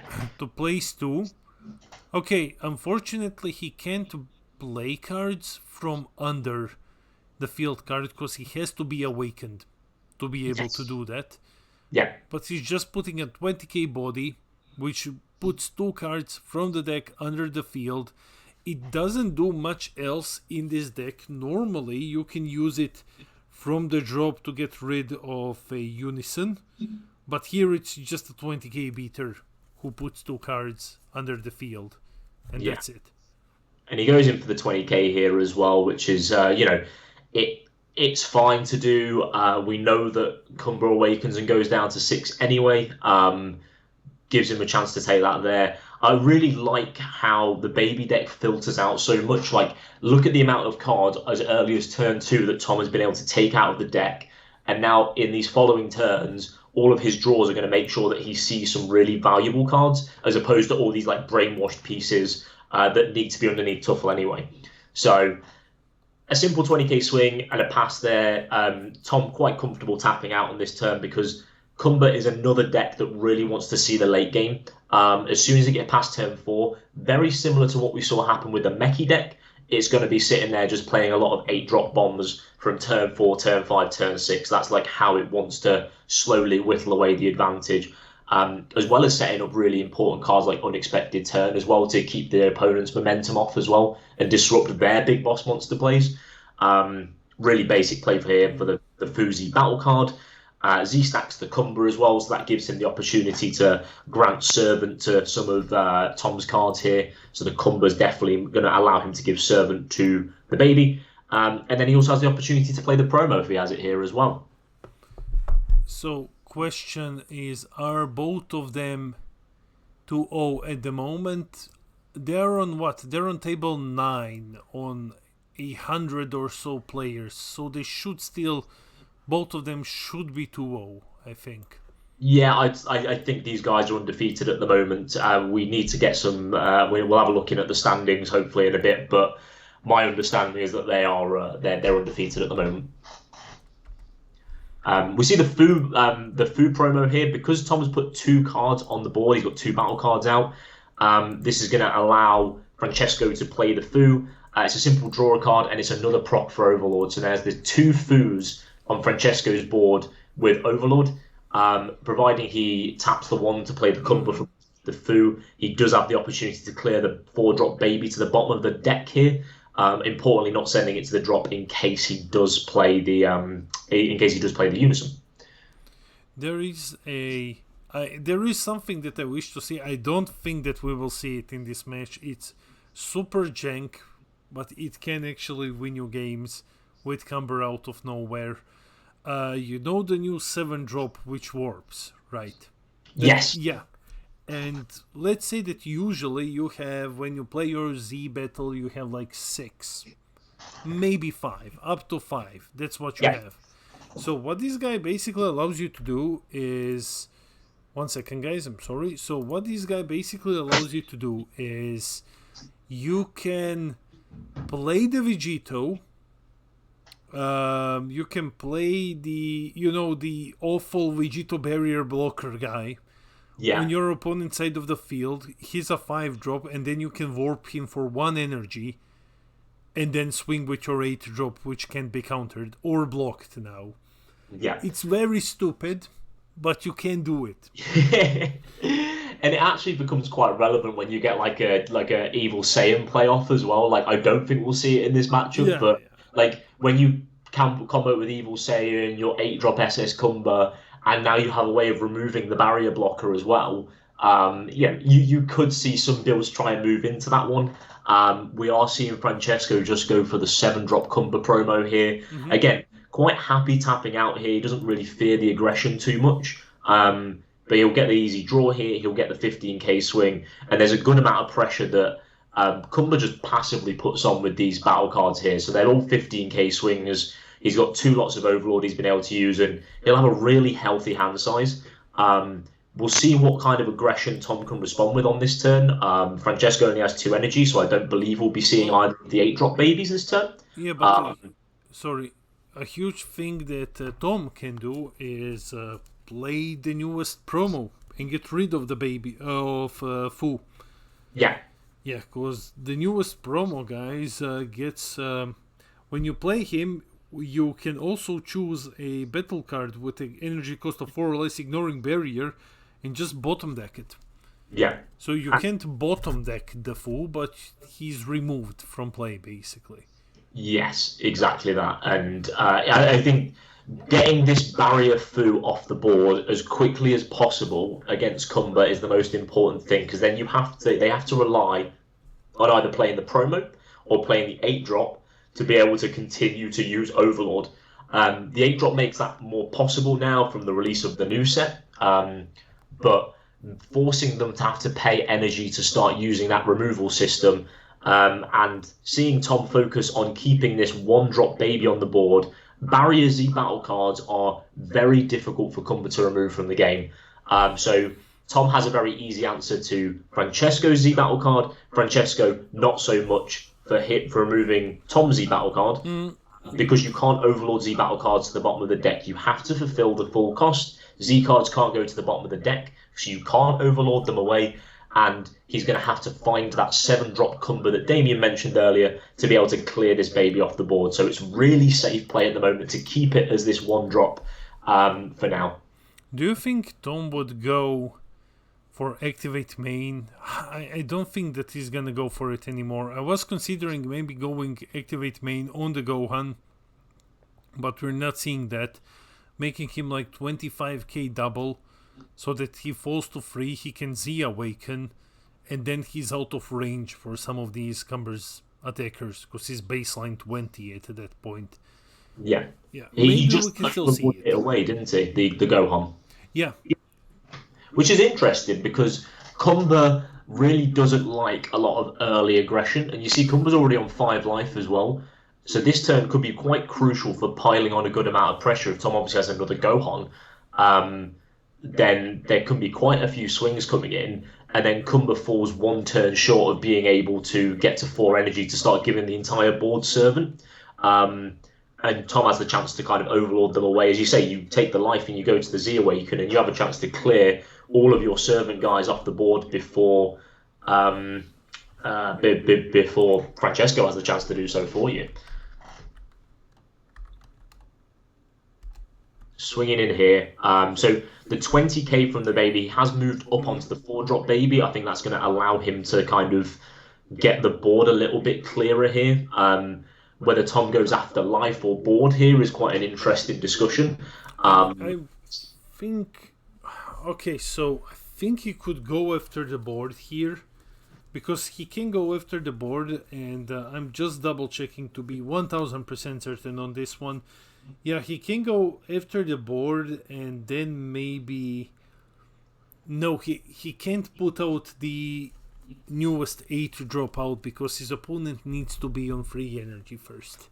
Yeah. So maybe just clear the board here, make the opponent establish it again, Yes. and then clear it again, plus drop the monkey to take Fu away, and then from that point he has to commit to way too much to keep building it back. Yeah. And those 2 cards in particular, the Cumber and the Fu, are both just, they've already replaced themselves, but they already continue to gain so much value. You leave Cumber with Overlord cards on the board, he's going to keep on drawing. You leave him with that 7-drop on the board, he can continue to combo away your battle cards. And also crucially for Cumber, you can also give your own stuff servant, and then even if you don't want to Overlord them, you can combo them and charge your Z energy early, so that you have access to that Z leader quite readily when you reach 3 life. So clearing both those cards, I think, is the right play here. We see Tom decide to play this quite defensively as well. He's left 2 energy up moving into Francesco's turn here.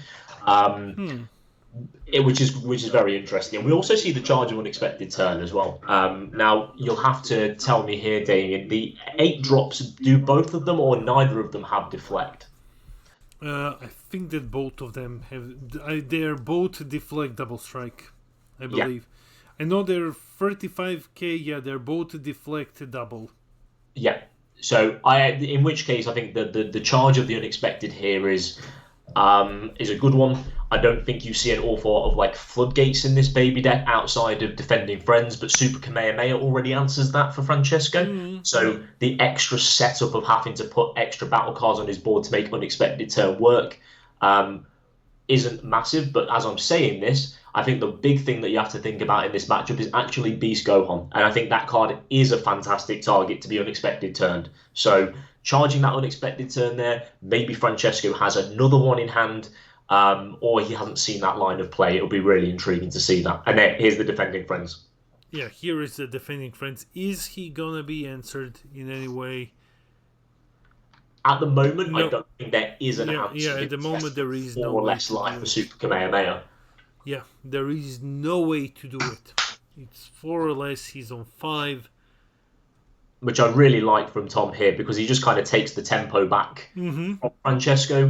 There's not an awful lot Francesco can do outside of accruing more advantage through the foos and the 7-drop Cumbers this turn. But using defending friends just to control the pace of this turn, it means that Tom will more than likely get the turn back after Francesco has just overlorded a couple of cards away. He's going to put gives the Android 17 servant, shuffle it away. He's just going to draw a couple of cards and really pass here because he knows it's not worth piling more pressure into this defending friends. He'll lose too many cards. So then, here we go. The pass back to Tom. Tom has successfully got to the baby turn. Does activate battle happen before counterattack? No, it happens after counterattack in the combo step. It happens after blocking, but it's in the combo step, so counter needs to happen first. For sure. And so this turn here, we're expecting to probably see some 8-drops, aren't we? Yeah, for sure. We're gonna see the newest one, definitely, because that one can just get rid of 2 cards now. One of them being the Z Battle Fu, which is going to force Francesco to just commit to establishing another Fu on the board, which is already like 1 energy less. And he's already lost 2 promo Fus, and then he'll lose the barrier Fu if he plays the 8-drop here as well. Looks like Francesco's maybe been a potential to use the Gohan rare to remove the baby as well. So he's finally got rid of this very oppressive Z battle card here. Tom's been accruing tons of advantage off that. He's managed to steal 2 things and put them underneath Tuffle using it. So whether we'll see Tom try and re-establish it again, or we'll see him go for the 8-drops this turn. I think at least the barrier removal 8-drop is the right play to get this Fu off the board and force Francesco to have the answers. But we're also aware that Francesco is going to be going into his turn 4 as well, which means that the entire board can be given Servant, or we can see him start to use Super Fu as well, which can also pull back a 7-drop. Now, the important interaction there is the 7-drop is currently been placed under Tuffle. It's not gone to the drop area, and Super Fu has to play a 7-drop Cumber from the drop area. So it really heads up play from Baby here to take that and have it under Tuffle, so the Super Fu can't do anything. Let's see what's he gonna grab here.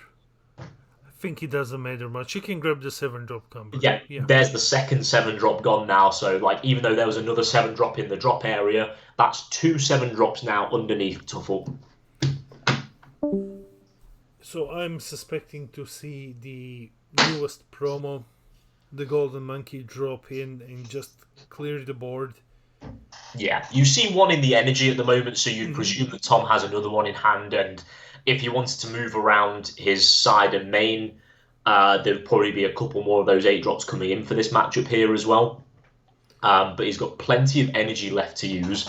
Probably a little bit of a discussion happening here from the players. I'm not too sure, but there'll be a little bit of a consideration for what we're going to do next. Let me just answer the chat. Yeah, Activate Battle can be activated on both combo steps, but if you're using it, you need to do it on your combo step. That's basically it. So, and here's the promo. Right on cue. Here's the promo to get rid of the Fu, ignoring barrier. Yeah, there goes the Fu. It clears both. Yeah, it clears 2 cards. Oh, amazing. Okay, so that's a really good answer to the board there. And we also see the Gohan come out from underneath Tuffle as well. Yeah, so, that's 20k attacker now. Yeah. So you got 35 double, 20k, and then his leader's going to be able to overlord away this Gohan and get him the draw before Francesco has a chance to get another Fu on board to be able to overlord it himself. So we're just seeing what response we've got here. I believe that's a leader swing, or have we already had the leader swing this turn? I don't think that's a leader swing. I think they're just discussing something. And then we're a chatty couple of players here, aren't we? Yeah.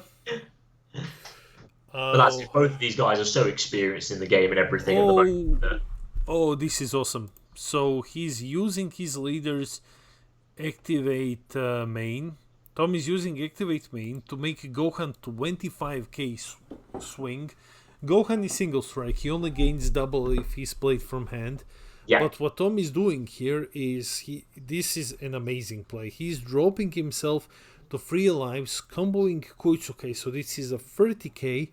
And after this, he's going to pay 1 energy to Z Awaken to play the Golden Monkey, which is going to make him 20k. And from that point on, Tom can choose if he wants to leave a servant in play, Gohan to restand an energy, or if he just wants to overlord once again and draw another card. Do you think we could see an early Beast Gohan, seeing that Francesco is tapped out here? He goes the Z Awaken and just goes straight in for Beast Gohan, because Francesco just takes the life there. And then whether we're going to see Beast Gohan come down, and then you can like untap the promo ape to go for 2 lots of 35k double strike. We could see that. We could potentially see that. I mean, he wants to get the Koisekai into the drop here. So I would say that's probably setting up for next turn, because he doesn't have a lot of gas left to go and use Koisekai this turn and really make a lot of use of it. But, that swing there from the Gohan, whether Francesco takes it or doesn't take it, could inform the next play from Tom. We just see potentially the swing from the ape here. And depending on what Francesco's response to this is, you could very easily see him trying to bait a token negate, and there might be an opening, if Tom has it, to go for Beast Gohan. Okay, there comes double negated by Vegeta. No problem. So now Tom We'll see how he wants to respond to this, because I think obviously the Vegeta will be fine, but whether Tom decides that he wants to play it safe, keep his energy up, have a defending friends ready for next turn, to survive. He can awaken, he can overlord a card again to draw, and then the Z leader's auto triggers because Tom still has a servant. He can just send it again. It's a really interesting point. It really depends on what Tom's got. It's a very rare. And there's the Beast Gohan. There's the Beast Gohan. Okay, no problem. I think because Francesco took that life, Tom was probably combering the Koitsukai to set up a play for next turn, but he's kind of seen the opening here now. The baby ape got negated, but because he can now drop Beast Gohan without Francesco having any energy to respond, he can take the life, put it to the bottom, untap his potentially even untap his leader again here as well, and the golden ape, and put so much more pressure on through now while Francesco is tapped out. Yeah, because this is gonna be board clear, deal damage automatically. Yeah. For Francesco dropping to 2, and then we are getting a 40k crit dual attacker, I believe. Yes. You restand Beast Gohan, and he's also gonna restand a 35k double striker. Oh, support. And support. It goes down to 1. And negating the Gohan swing here is really important. I think the problem here, though, is I think Tom can actually swing with the Vegeta still to properly activate Battle of the Gohan. Yeah. He's activate main anyway, so he's just going to tap them here regardless. he has support, he has a blocker, but I mean, if there's also an overarm to go with this play here as well, potentially, you could really see Tom be able to push through. But if either one of these attacks hits and Francesco doesn't have, he won't have another negate because the Vegeta's a limit 1, tapping out this turn could cost him. Yeah, I think we're seeing game now because he can block one of them, but there is no way to negate the other attack for free. That's not happening. And now, there's a chance he could combo out because Francesco, after having everything bounced back as well, has got a thick hand over there. He's got a big old hand. So, depending on how many super combos, I don't think either of these players have seen all their super combos used yet.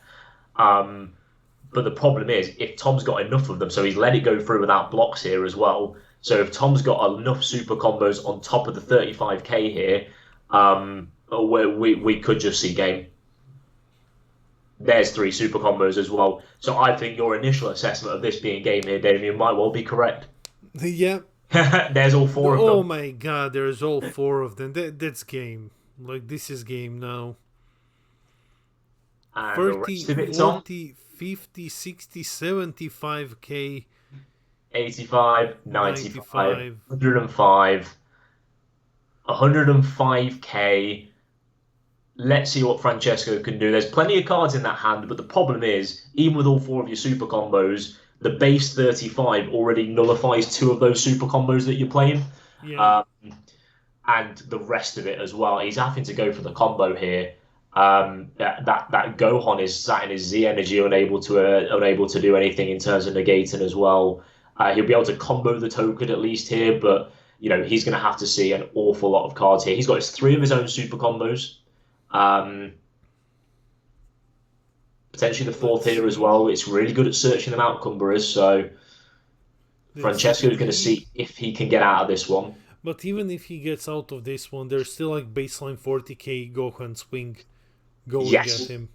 Exactly, yeah. And that's a really good point to make there as well, is that, even if you get out of this one, it's probably going to cost your entire hand to do so. And then what do you do about the Gohan swing? If you don't have to combo the token off, naturally. Yeah, he's going to try to keep the token, because then he can block the Gohan swing. I think he's only up to 65 there at the moment from the look of it. 25, 35, 45, 55, 65, 70? Look at him putting them into nice little piles of 10k for us. 25, 35, 45, 55, 65, 75? 75, 80? 85 giving the Goku over. But then, it's just another swing for Tom. Yes. Yeah. But he would need some combo power on top of it because it only comes across as a 10k. But he could also swing Beast Gohan and then combo the Goku on top. And if the blocker survives, then he's in actually a good position to survive this turn. I mean, it looks like Francesco has enough to stay out of this, or is that? Oh my god! Or is he scooping? Or is that everything there? I don't think he's scooping. He's just counting everything. No, but I still don't think it matters, because if he swings with, let's say, Beast and then blocker blocks, and then he can swing with Goku and combo the Vegeta away. Oh no, he can't. He can't do that. Yeah, because he has to have an energy. Yeah, he has to have an energy. This is when it gets really interesting for these players, because they're constantly sitting here trying to count out just how much combo power, because we've had such a big combo here. I think Francesco, from what I'm counting here, is up to 85, potentially 95 with the Goku going over.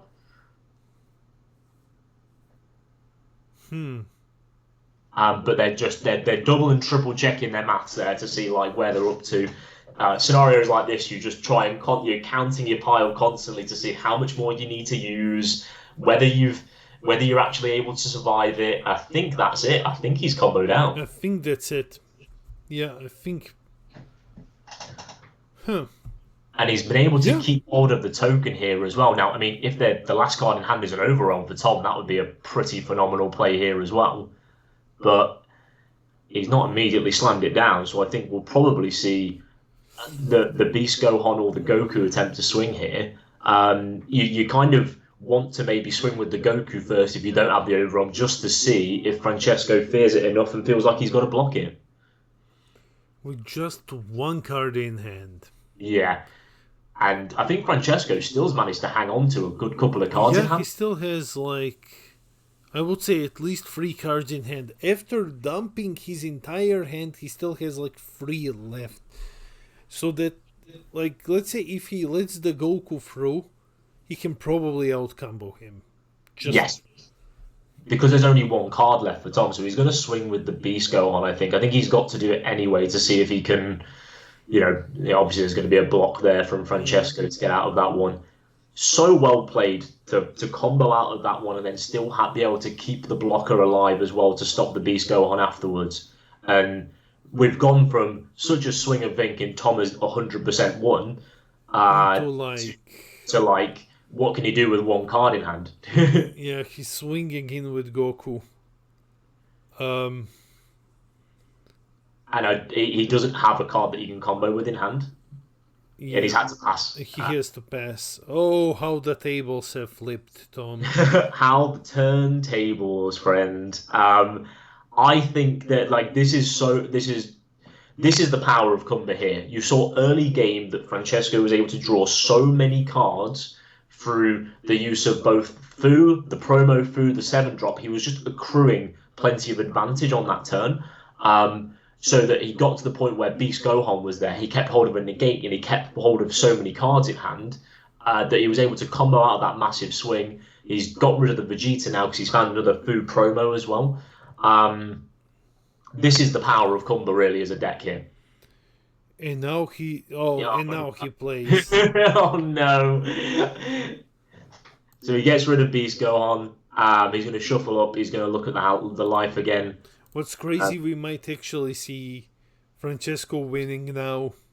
The way he's been able to flip this game after that huge combo, a lot of players, myself included, would have thought after a Beast Gohan and 4 super combos on top of it, 90% of players lose in that situation. But Francesco has got such a massive hand. He was able to combo out of it, and now on the follow-up turn here, he's able to hit the Evil Saiyan, and he's going to warp card from life, and then this turn's going to be This very is, difficult. yeah, yeah, I agree, man. Like, this is insane. It feels so bad for Tom and so good for for Francesco. Oh my god! And there's the thwarting The as well. 40 as well. There's no way Tom on one card it doesn't survive this. Yeah, This can't be. Oh my god! What he just did to him. and it's just a bean in hand. That's why he couldn't combo on top of the Goku. What a fantastic game we picked here, What Nick. What a a fantastic game to see. Like, the way that Francesco was able to accumulate an advantage and then get out of that massive Beast Gohan swing just to snap back with his own SCR next turn. This is why we look at these players. I think they both played. I think the Beast Gohan play was a really heads-up play, but Francesco was just prepared for it. Yeah, I agree, chat. Like, this game was insane. This game was really crazy. Amazing game, amazing. I hope we get to see Francesco more as we get towards the end of the tournament. But we still have like 4 rounds or so less to go. So maybe Tom can somehow bounce back, get into at least like top 16 because he played very well. If he wins all of his games now, yeah, the chat's crazy also, like amazing. This was really a pleasure to watch. Yeah, Really a pleasure. absolutely. We're Um, gonna next turn. I'm gonna check how many rounds we have now that we're in break screen because there is a deck that I want to bring you guys next turn. So we'll see how many rounds we have left and if we can squeeze that one in. Being able to draw half of your deck by turn 3 definitely helps. That is true. Alright, yes. guys, so we are about to enter overtime. We will see you. We will 7 rounds. Awesome. Then I can bring the one that I wanted to showcase to you guys.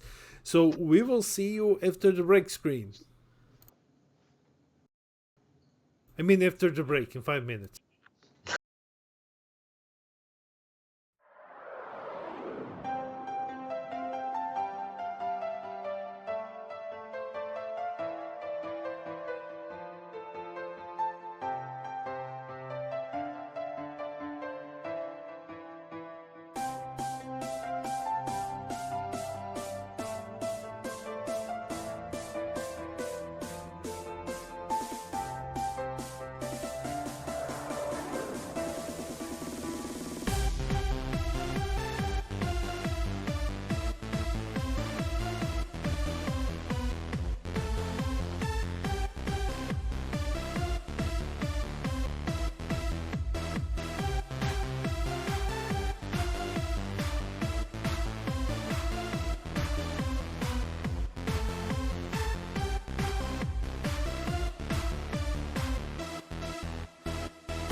Hey everyone, yeah, no, not muted. We were just waiting for the players to assemble. We jumped into the game screen a bit earlier.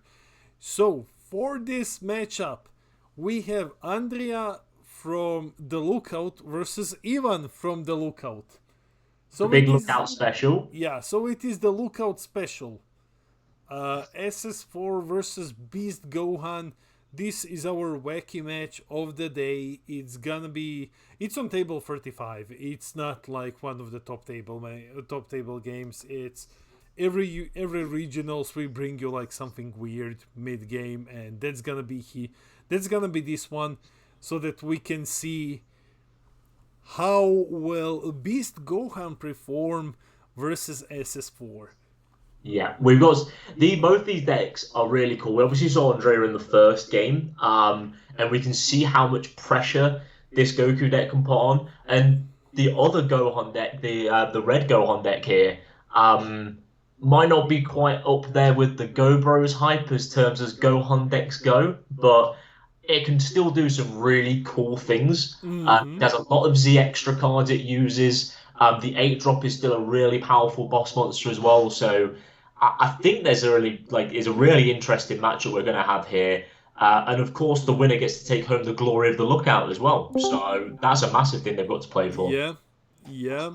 I can't wait to see this one. And they begin. Andrea is playing, Ivan is playing the Goku 1-drop from the Saiyan Trio deck. Yes, because this searches any red Saiyan. It searches any red Saiyan, yes. That's his little spice in Gohan to help, because it's better than Pen, basically. It doesn't draw a card, but like it tutors for any red Saiyan, and we can see him getting Trunks Deluge of Power. Andrea is gonna swing in just with Goku. With his leader, he's gonna warp 3 cards and grab a life. And we'll see what he kind of goes for here. You know, will we see kind of a similar line of play probably again from what we saw from Andrea in the first game we casted for, the first game of the tournament? Normally you like to see the Demagra turn 1, but also you got the Revived Ravager here, which is another really good opening play because he's going to mill another 3 cards now as well. Does hit a super combo there, but you know that's kind of what happens with this deck, isn't it? Yeah, it just kind of happens. In comes the swing with the Revived Ravager. It's 19k. And he loses Unending Awakening there, which is a very handy card in this matchup. Because giving your leader 5k for the whole turn when you've got so many of these 15 and 20k swings actually helps you survive a lot of this aggression here. But I think Gohan's going to be taking 2 crit swings pretty early and loses another triple combination there. Yeah, that's very unfortunate. Like the idea with Gohan is, he can awaken, he can Z awaken really fast with this deck. Yes. But he needs to meet his conditions. He needs to have that Piccolo out, for example. And now, when facing Andrea, who is warping things like crazy, he's actually going to have to spend energy to do the entire Piccolo chain on turn 3 instead of turn 2, because he knows that his Piccolo isn't surviving the smaller one, the 4-drop. So he needs to play this like very smart, and unfortunately just lives going directly into the drop from all of these critical swings are a lot to deal with for Beast Gohan.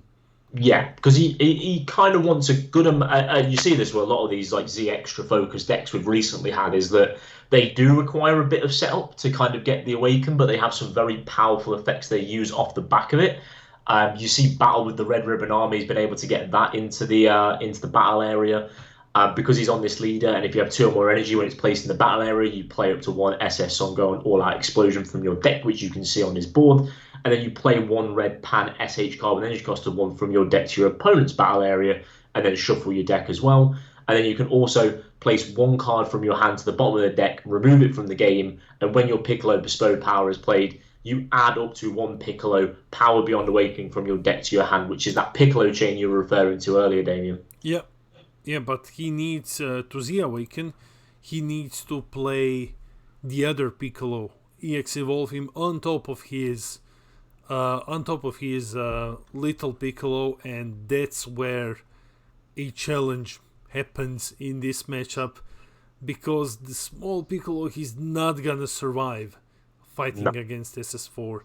So Ivan is going to be set back an entire turn for his Z awakening. Yeah, and it was a shame that he lost his one drop off the board here as well. Like, you see a couple of the combination attack Goku, Vegeta, and Trunks have already gone, which is a really cool card. Like where you use it on top of the one drop and minus them by 30k, you get a good amount of pressure from those cards. But critting one, charging one, and then losing the one drop as well means that we probably won't see that be a massive factor here.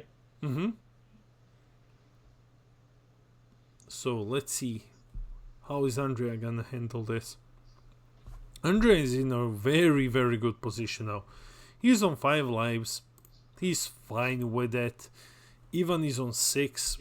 He has 1 energy opened. So I suspect that he's going to try to alleviate as much pressure as possible. I imagine we're probably going to have another copy of King Vegeta's imposing presence. Seeing one charge there, seeing one energy up, that is another perfect card, the same as Unending Awakening, that helps put a lot of pressure off. And we do see the Unending Awakening there, actually, as I'm saying it. You go to 20k for the turn on your Awakened leader, you negate that 20k swing, and now all the 15k overwhelms don't put in that pressure that they were going to. Whether we will see Andrea go on a different route for this turn now after seeing the unending, it's good to see that early. It means it can inform the rest of his turn, and he's going to swing with the leader. He's swinging in with the leader. Gets the free player Kai here as well. Yeah, and there goes petrification. That's cool to see. Yeah, and I think this means that he can it's nice to mill the Kai there, because now he can just combo the Kai and awaken if he chooses to do so. I mean, he's not used his energy yet, so he wouldn't get the untap here. But he can awaken, combo the Kai on top of it as well, and still hit that 20k to still force some cards away from Beast Gohan. But still sitting at 6 life, and with 5k for this turn, I feel like he's actually hit a really nice tempo here to get himself to the next turn to hopefully start setting up that Piccolo chain a bit more. Let's see what's gonna happen. Andrea's gonna pay 1 for the Demigra Unison. Alright. So he just let his leader attack ping into the 20k. So he's going to use his energy for the Demigra Unison. Then he gets to do his Awaken here as well. So whether he's just going to try and set up some big overwhelms to still pressure past this point at the moment, I think that would potentially be the play. I'm not sure if we're going to see a 6-drop Goku overwhelm or something like that to that effect this turn, just to continue to pressure. Or he might just chill.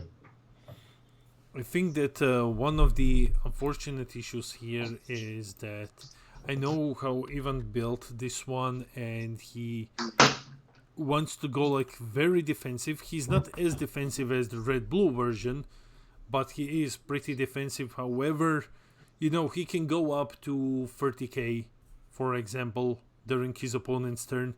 But the thing is with these Overwhelm cards that a lot of them are 30k. Yeah, exactly. Well, you see the Bardock come down here, which is, a floodgate in its own right, but also it's still a 25k swing that it represents for this turn, so it's still pressure.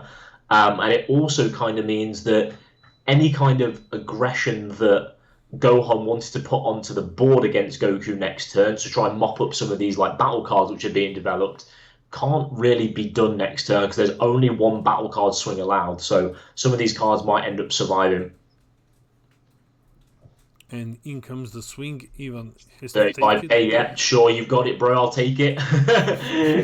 Yeah, that seems plenty. And maybe we're just going to see as the extra be established here now that he's comboed that Kai. The Kai mill was so good for this turn. It was the perfect thing to mill for him. The perfect hit. Ivan is okay with taking 1 more damage this turn. Actually, not really. I mean, when he Z awakens, he drops down to 4. However, he only Z awakens at the end of his opponent's next turn. So he still has a long way to go before he can jump into his E-Leader. And this is what we were talking about earlier, where it comes to a lot of these decks requiring a bit of setup. Like, the Z extras are really powerful, the Z leader's really powerful, but we're going to have to jump through a couple of hoops to get there. Whereas this SS4 Goku deck here doesn't really need that many hoops to jump through. As you can see, he's just able to pile on so much pressure for free, really. And he's already at 4 life. He's already just got a base double strike leader without having to do anything as well. And he can also set up a Z extra. So next turn, it ends up being a 35k double strike crit off the bat.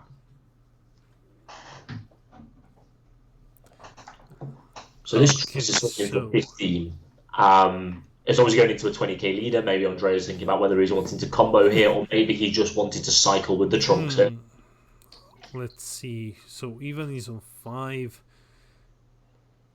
Yeah, he's just gonna send one to the Z energy and pass. So what's gonna happen next turn? We're gonna have Piccolo. We're gonna have the other Piccolo evolved on top of him. That's already like 2 swings. That's okay. We can have like Gohan swing EX evolve into another Gohan. That's another swing as well.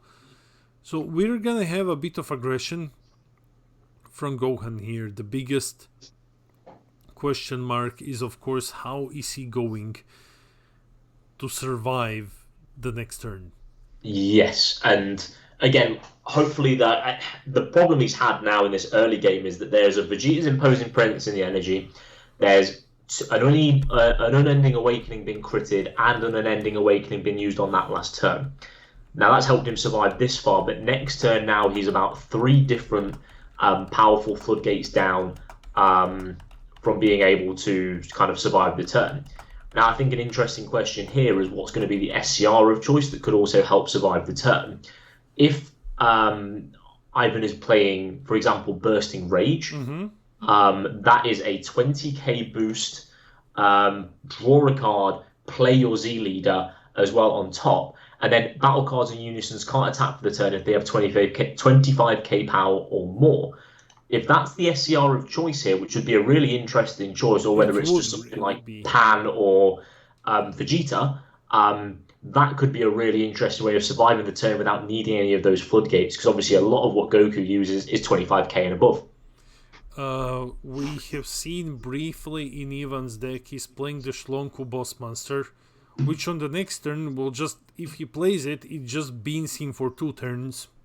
Makes him 25k baseline Z leader.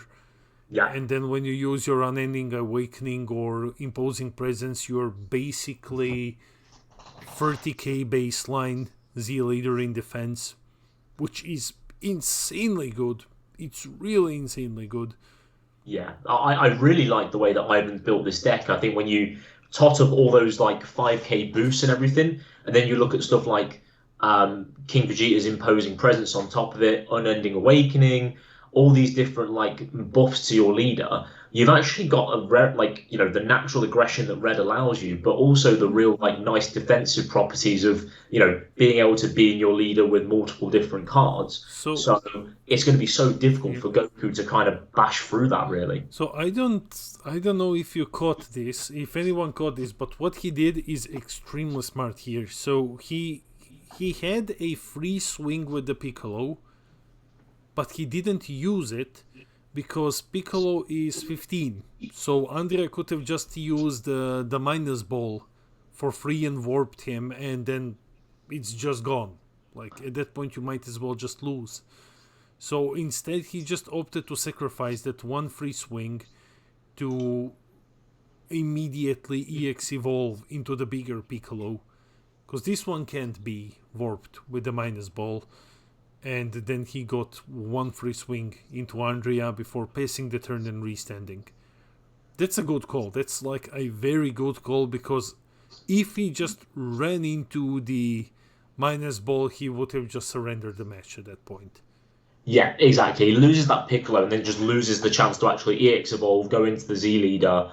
Like, he'd lose the Z leader entirely. And it's a hallmark of a good player, knowing that like not everything on your board has to just swing. and recognizing the risks to that battle card and knowing what your awaken condition is and knowing, you know what, I'm not going to risk that. I'm just going to save the attack, just do the straight up evolve, and then just say I'm going to guarantee that I'm going to Z awaken and get closer to my win condition, rather than feeling like I've got to swing with everything on the board. Yeah, and that is true, Trash. He was, we missed that. He was floodgated with Bardock. Yeah. Yeah, he had the one battle card swing that he was allowed to do anyway. So, not wasting that one battle card swing on your 3 cost and getting absolutely powerballed was absolutely the right call. Okay, so now he has 1 opened energy. I imagine this would be imposing presence. Yes. I imagine this would be imposing presence. I would like to see imposing presence here.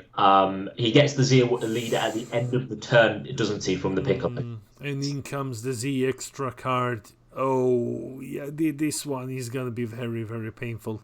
An applaud from Ivan there. Yeah. Not quite the Tom Smith school of the sarcastic clap there, but, it's a good effort as well, really, from him. This Z extra card, man. And guys, if you don't have it yet, not only is it powerful, it's absolutely beautiful. The foiling on this Z extra card, from someone who really doesn't care how cards look like, is really, really beautiful. Yeah, they really are worth picking up now, especially because of not only how powerful those cards are, but just how amazing they look. And you can use them in pretty much any of your decks as well. They're all built to generically work with any, whatever color you prefer to play, whatever leader you prefer to play. These Z Extras are not out of the question for just having in your Z deck as an option here. And this one here particularly is being put to really good use by SS4 Goku. He used the auto to warp the Piccolo, the 5-drop from the board. So now it can't be used to get that Z Awaken. No, he can. If he's just removed. He's just removed. Okay, that's good. Yeah. He does lose. It's got blocker for the turn, hasn't it? It's got blocker, yeah. So there is no block, but Ivan is still going to... It's like if he either is removed with a skill or he blocks. So whatever happens to him, you just get to Z Awaken at the end of the turn. That's good. We would have been in for a real boring match if it just took anything to remove that Piccolo and he doesn't get anywhere near his Z leader and just gets stomped. But taking away the block's really good here. We don't actually see any floodgates coming out from Gohan as well, so he's just going to have to straight super combo out of some of these big swings here. He might be using the super combo to try and find the floodgate to try and get through this turn, but still sitting at 4 life, only 2 more energy up on Goku's side, so Ivan will probably make it through this turn, probably with a good amount of cards in hand as well, I imagine. And hopefully be able to kind of mount a bit of a comeback, because I would say that SS4 Goku is definitely in the driving seat at the moment. Yeah, I think there's no denying it. SS4 Goku is really in the lead at the moment. But I think Ivan is going to be able to get out of this turn as well. I don't think that this is going to be like anywhere close to the final turn of this match, and then he's gonna get his Z leader out, and that's where he becomes much more defensive all of a sudden.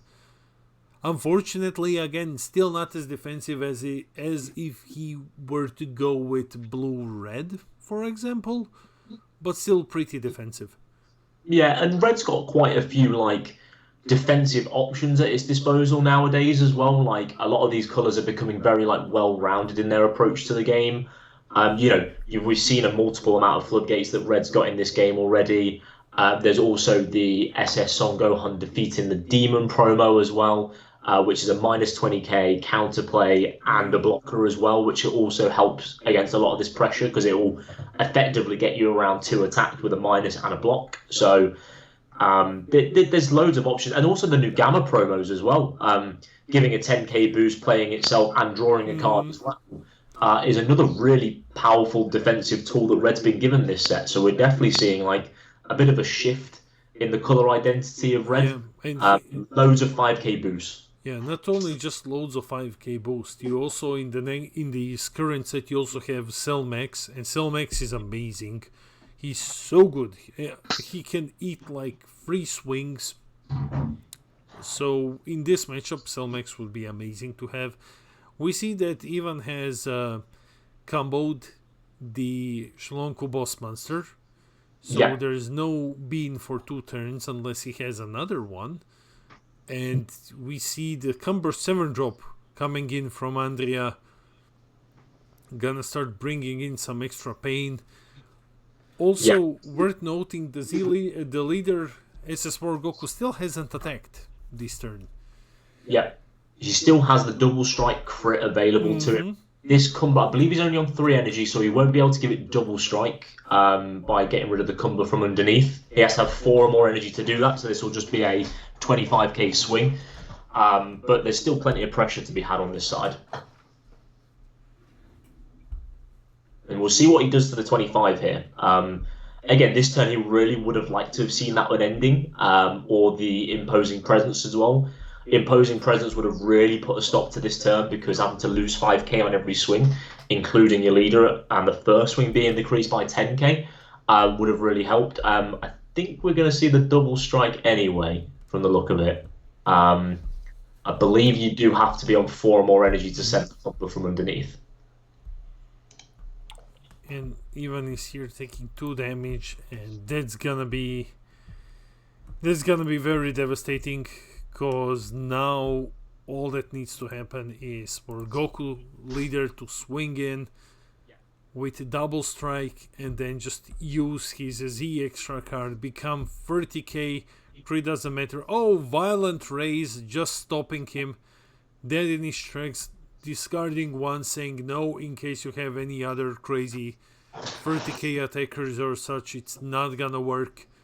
Yeah, it's another floodgate that Red has access to as well. So 30k attackers are out of the question now, which in a lot of matchups that's not very relevant nowadays, but in this matchup in particular, with all those overwhelms which are 30k and above, it's a really powerful floodgate still. And Andre is going into his Z deck. I believe he's gonna play... Oh, he's playing the newest SR Goku? Yeah. Yep. Okay. This card is really powerful because it only removes a card on play, but you also remove 10 cards from the game from your warp or your drop, and then you gain 10k as well, and you already double strike as well, yeah.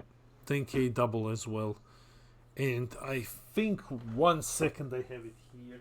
I was going to say, I think it has an additional effect because he's on this leader as well. 1 second, please. I'm going through the binder. I have it here. So, I drew them like crazy, man. Okay, so when he's played, he warps 1, and then if you have 3 or more energy and you remove 10, he gains plus 10k and double. Yeah. So, and he's 25k double. And he's going to use the Z Extra because this is an SS4 Goku card as well. So that Z Extra is any SS4 Goku card. So he's able to put it onto this guy and go in here. So that's going to be what? 40k double strike crit. Not that the crit matters at the moment. He's only on 2.5. So, see if he can combo out of it. Ivan needs... oh no, he already activated battle. So no negates. 45 double crit. Look how thin Andrea's deck is. If Ivan can survive this, 55, I don't think Ivan can survive this. Your hope went so quickly. Yeah. If he can survive this? No, he's not going to survive this. If he could survive this, he might have actually just won by milling Andrea. But I don't think we've seen any super combos, so, I mean... We saw one. Need a lot, but... We saw one. We've seen one. I mean, if he can, if he's got a couple more in that hand there, if there's any more defensive tools that Gohan has to get through this turn, then he can do. But I think Andrew's quite well identified here. He's about to get the Z leader coming online next turn, so he just needs to... He takes it there. So the game goes to Andrea. The Cumber attack did kind of matter. He did have to be at 4 or more energy to be able to give it double strike there, but we still had a leader swing, I think, in that turn. There might have been more things to push through, but I think the general trend of that game was going towards SS4 Goku regardless. I think that the amount of pressure it was putting on, whether Gohan getting to the Z leader was going to help him to stabilize, it might have been a little bit too late because of the amount of cards in hand. Yeah, we still have like 8 minutes. I will just turn on my caster cam, and we will be joining you guys in the caster screen any second now. See full video feed, and here we are in the caster screen. Yeah. So this was our mid-game weird decks, the lookout special. Congratulations to Andrea for winning. Even you did well. You did well, but like that insane amount of pressure that SS4 Goku Zeno can put out, it's way too much to deal with a It's a slower deck. crazy deck. It's a crazy deck now. Like, I think the Z Extra does so much for it. Like, being able to make your leader have so much pressure. Like, was it sort of 35k base double strike crit? Like, you have to save a negate for that leader. And then that means you've got no negates ready or very few options to deal with all of the big overwhelm guys, your 30k guys just whacking you over and over again. I think the deck can go the distance. We've seen Andrea win twice on stream today already with that deck. You know, the other rounds may not have gone so well. He'll have to just be on stream all day if he wants to win the tournament as it goes down. But I think there's legs in that deck. And again, the Z Extra cards are making the difference here. Yeah, the Z Extra has really made this deck so much better. We will see how this continues. We are 7 minutes to time, so we're gonna take a bit of a lunch break now. And we will be joining you with round 5. So starting in round 5, we have 7 rounds today. We will be showing you now just top tables, like table 1, table 2, table 1, 2, and 3. Like the undefeated players will be jumping to see the most interesting matchup, so that we just don't end up looking at Green Gohan and Golden Frieza. Yeah. Speaking of Golden Frieza, Peter Dance is on table 4, so we might actually see Golden Frieza in the finals or something. We will see. Yeah, there's 2 Gohans on table 1 and table 2 at the moment. I can tell you as well. From just a brief look through. We've got a couple of like other ones. We've got like Cumber, and we've also got SS4 at the top tables at the moment. So there's definitely some interesting decks to pick from. Yep. Inevitably, Gohan is going to catch us, and we're going to have to cast it. I'm sorry, guys. Bear with us on that one, but we're going to try and find the more interesting matchups for Gohan to go against. The ban list can't come any sooner, guys. The ban list can't come any sooner. So we just have to hold out with Gohan just a bit more. So we will see you guys. We're heading to a lunch break. We'll see you in 10 minutes.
And the lunch break is over, and we are here with round 5 on table 10, because there's a lot of same tables, a lot of same decks on higher tables at the moment.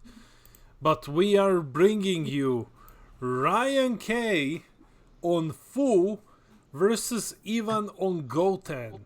And this is gonna be interesting. Ryan K is definitely one of the best players in Europe, one of the better ones, at least in Britain. Ryan is an amazing player, and Ivan is phenomenal. Ivan actually won at least 2 regionals this year, so this is gonna be an exceptionally good matchup. Yeah, definitely. And you've got 2 fantastic players, both X1 at the moment as well. So both have one loss. So they're both kind of fighting for that top 8 berth in the tournament at the moment. A loss here kind of knocks you out of that upper bracket, but not completely out. But a win here, especially with both of them such established players, we're going to be seeing a really fantastic game here. And it's a really interesting matchup as well. Obviously, we've managed to find ourselves another green deck, Damien. We took a couple of rounds off, but we managed to go back and find another Go Bros deck, as it turns out.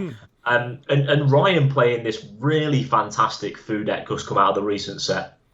Yeah, I have very high opinion of this Fu deck. I think that the Fu deck is really, really strong. We're just not seeing it played a lot by skillful players. But here is Ryan. He's gonna show us how Fu is played. Because like Ryan is on Fu, Mikey is on Fu. Like we are having some of the better European players on this deck, and I'm super hyped to see what they're gonna do with it. Yeah, and we're seeing. And this, sorry for jumping in, but this is the thing that the play that I love, because so he gets 1Z energy to play Fu, and the Cumber that he puts under it is specifically the one who combos when he swings from the drop. So then he gets to combo, Z charge another Cumber, and then play Fu's Lab. Yeah, and we spoke a little bit earlier about how Go Bros needs a bit of time to kind of set itself up and establish itself to use some of those threats later on in the game.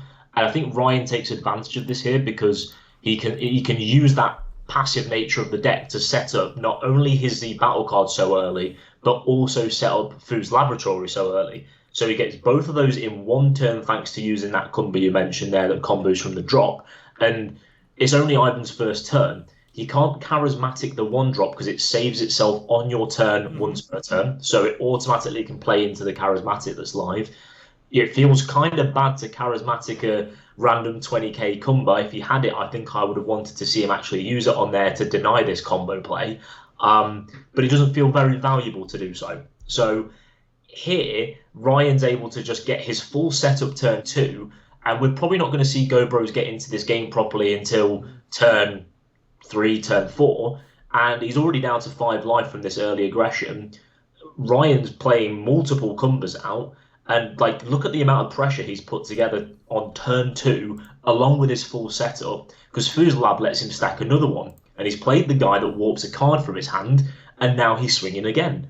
Yeah, it's really reminder of how a lot of people called Fu when he was first revealed Dark Broly. So this is really a reminder of what it was like facing Dark Broly. Of course, thank God that these guys aren't 30k, but at least Bandai learned one lesson from when they did Dark Broly. Like even one lesson, that's fine. They're not 30k. They're still 20k swings. But he's established 2 Cumbers on board so early. Now, Go Bros doesn't have a lot of removal this early in the game. You see the Raditz that Ivan's charged, which is probably the closest thing at this point he's going to get to removing these Cumbers off the board. And as soon as, in order to use Raditz effect, he has to swing at the leader. And that would then mean that Ryan awakens next turn and can then start using the Fu's Awakened effect to start redirecting attacks into these Cumbers. Which is just going to give him so much more advantage as it goes. So we're going to see an early awaken here from Ivan because he's already on 4 life from all this aggression early on. Yeah, how did he play Promo Cumber under the Fu? He didn't. They're both BT22 Cumbers. Yes. Yeah, it's not a They promo very one. similar artwork for sure. But yeah, you've got the BT22 one that came out first, lets you combo from the drop, and the BT22 one after that, which lets you warp a card from your opponent's hand. So we see here, Ivan is establishing the pod, and Yeah. he has awakened already. Uh, yeah, this is one. This is another one of those like you play your pod now, and he fortunately didn't have to use his other energy on the Z extra card, so he's gonna play with one energy more. Yeah. But this draw engine, it's not gonna really help you much. That's one of the big things here that I have noticed with Go Bros, and I have played this deck a lot. I really love this deck. I know that Emigra is strong turn 1, but sometimes it's just better to go with pod. Like Yeah. sometimes it's just better to go with pod turn 1. Yeah, and one of the interesting interactions with that draw engine we're going to see at the moment is that there is the last 6-drop Cumber in Ryan's Z deck, which you can play using Foo's Laboratory this turn, which warps a battle card from your opponent's board. So I wouldn't be surprised to see that Cumber come down this turn to allow him to warp the 1-drop from the board, and now Ivan has to work hard next turn to get another 1-drop in the drop to actually start drawing again. He's already on 4 life, and he needs a way to kind of temper how much aggression Fu and Cumber are going to be putting out this turn. So that 1 energy up needs to be used for probably an Uneasing Awakened Rage or a Dormant Potential for free from hand this turn in order to stop just how much Ryan is being able to push on this turn. But definitely going to lose that 1-drop, I imagine, to the 6-drop Cumber. I would imagine that he's gonna have that Ivan is going to have like dormant, at least a dormant here, or the Awakened Rage or something.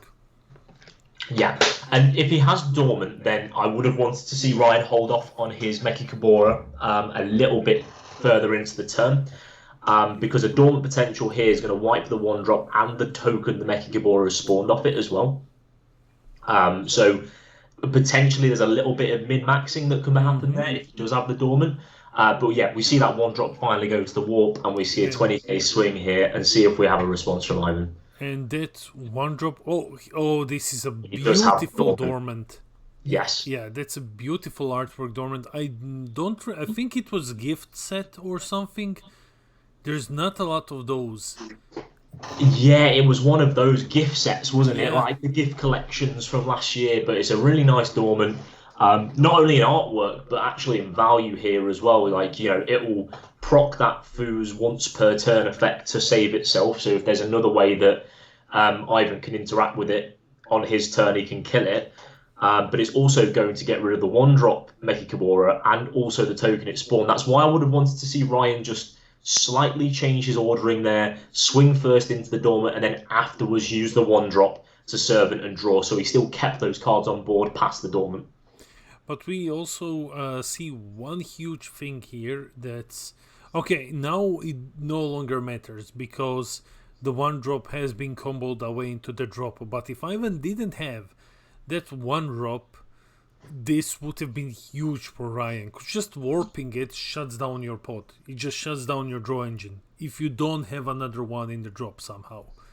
Yeah, and Ivan didn't actually respect the this Goku play here. It's a 25k double strike servant, and he actually used dormant to discard a charismatic at the beginning of the turn. And if he'd kept that charismatic, he would have had the perfect answer to this Goku. But as it stands, this 25k double is going to force her homicidal clones out. Ryan has another energy to push with here as well, if he so decides to do so. Because again, GoBros is going to go to turn 3 here and still not be able to put a lot of pressure on the board. Yeah, we have seen today a lot of players having issues piloting this Legends Go Bros list. Yes. It's not.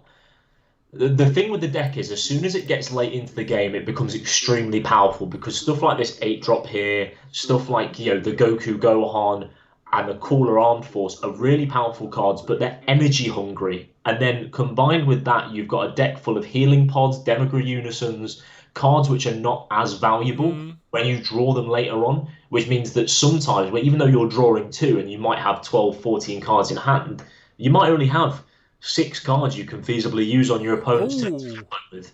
Oh, that's a great catch. So we have an illegal play here. Ivan can't play the 8th drop. He needs a Z extra in play. Correct, yeah. Yeah, absolutely correct. Good call there. He would need a Z extra card in play to be able to play that 8 drop. Thank you, Octobit, for letting us know.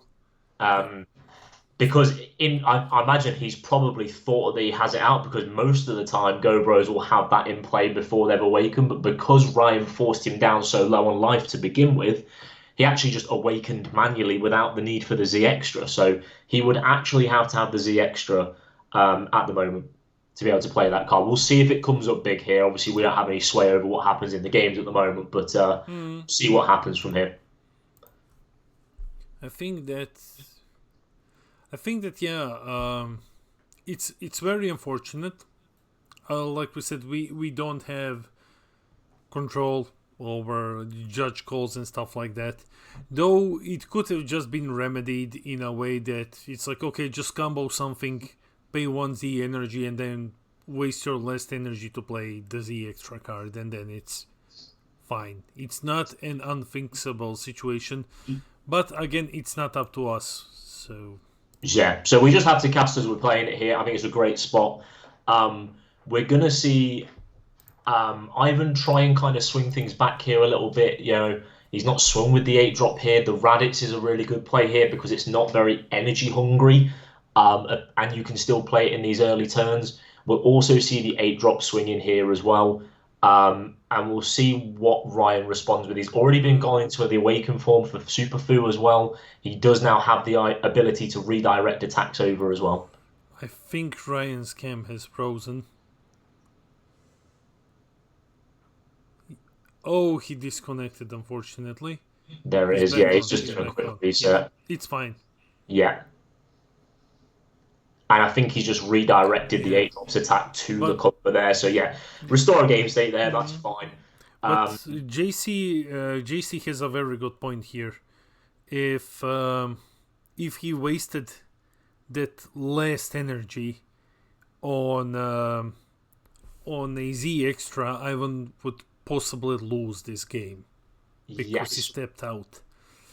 Yeah, because he was tapped out then, and then he wouldn't actually. Because what I think's probably going to happen here is he's going to keep that energy up for an easing Awaken Rage on this turn. Also, like to try and kind of get the turn back a little bit here. He has got a good amount of cards to be able to combo away, and although he can still activate uneasing without the energy, that's an extra card from hand. And whereas Gohan's able to draw a card when it activates that card, Go Bros does not. So you're basically losing 3 cards from hand as opposed to 2. And how many times have we played this game and lost by 5k combo? Let's see. You should never trust your opponent how their other cards work, and you should question everything. Yeah.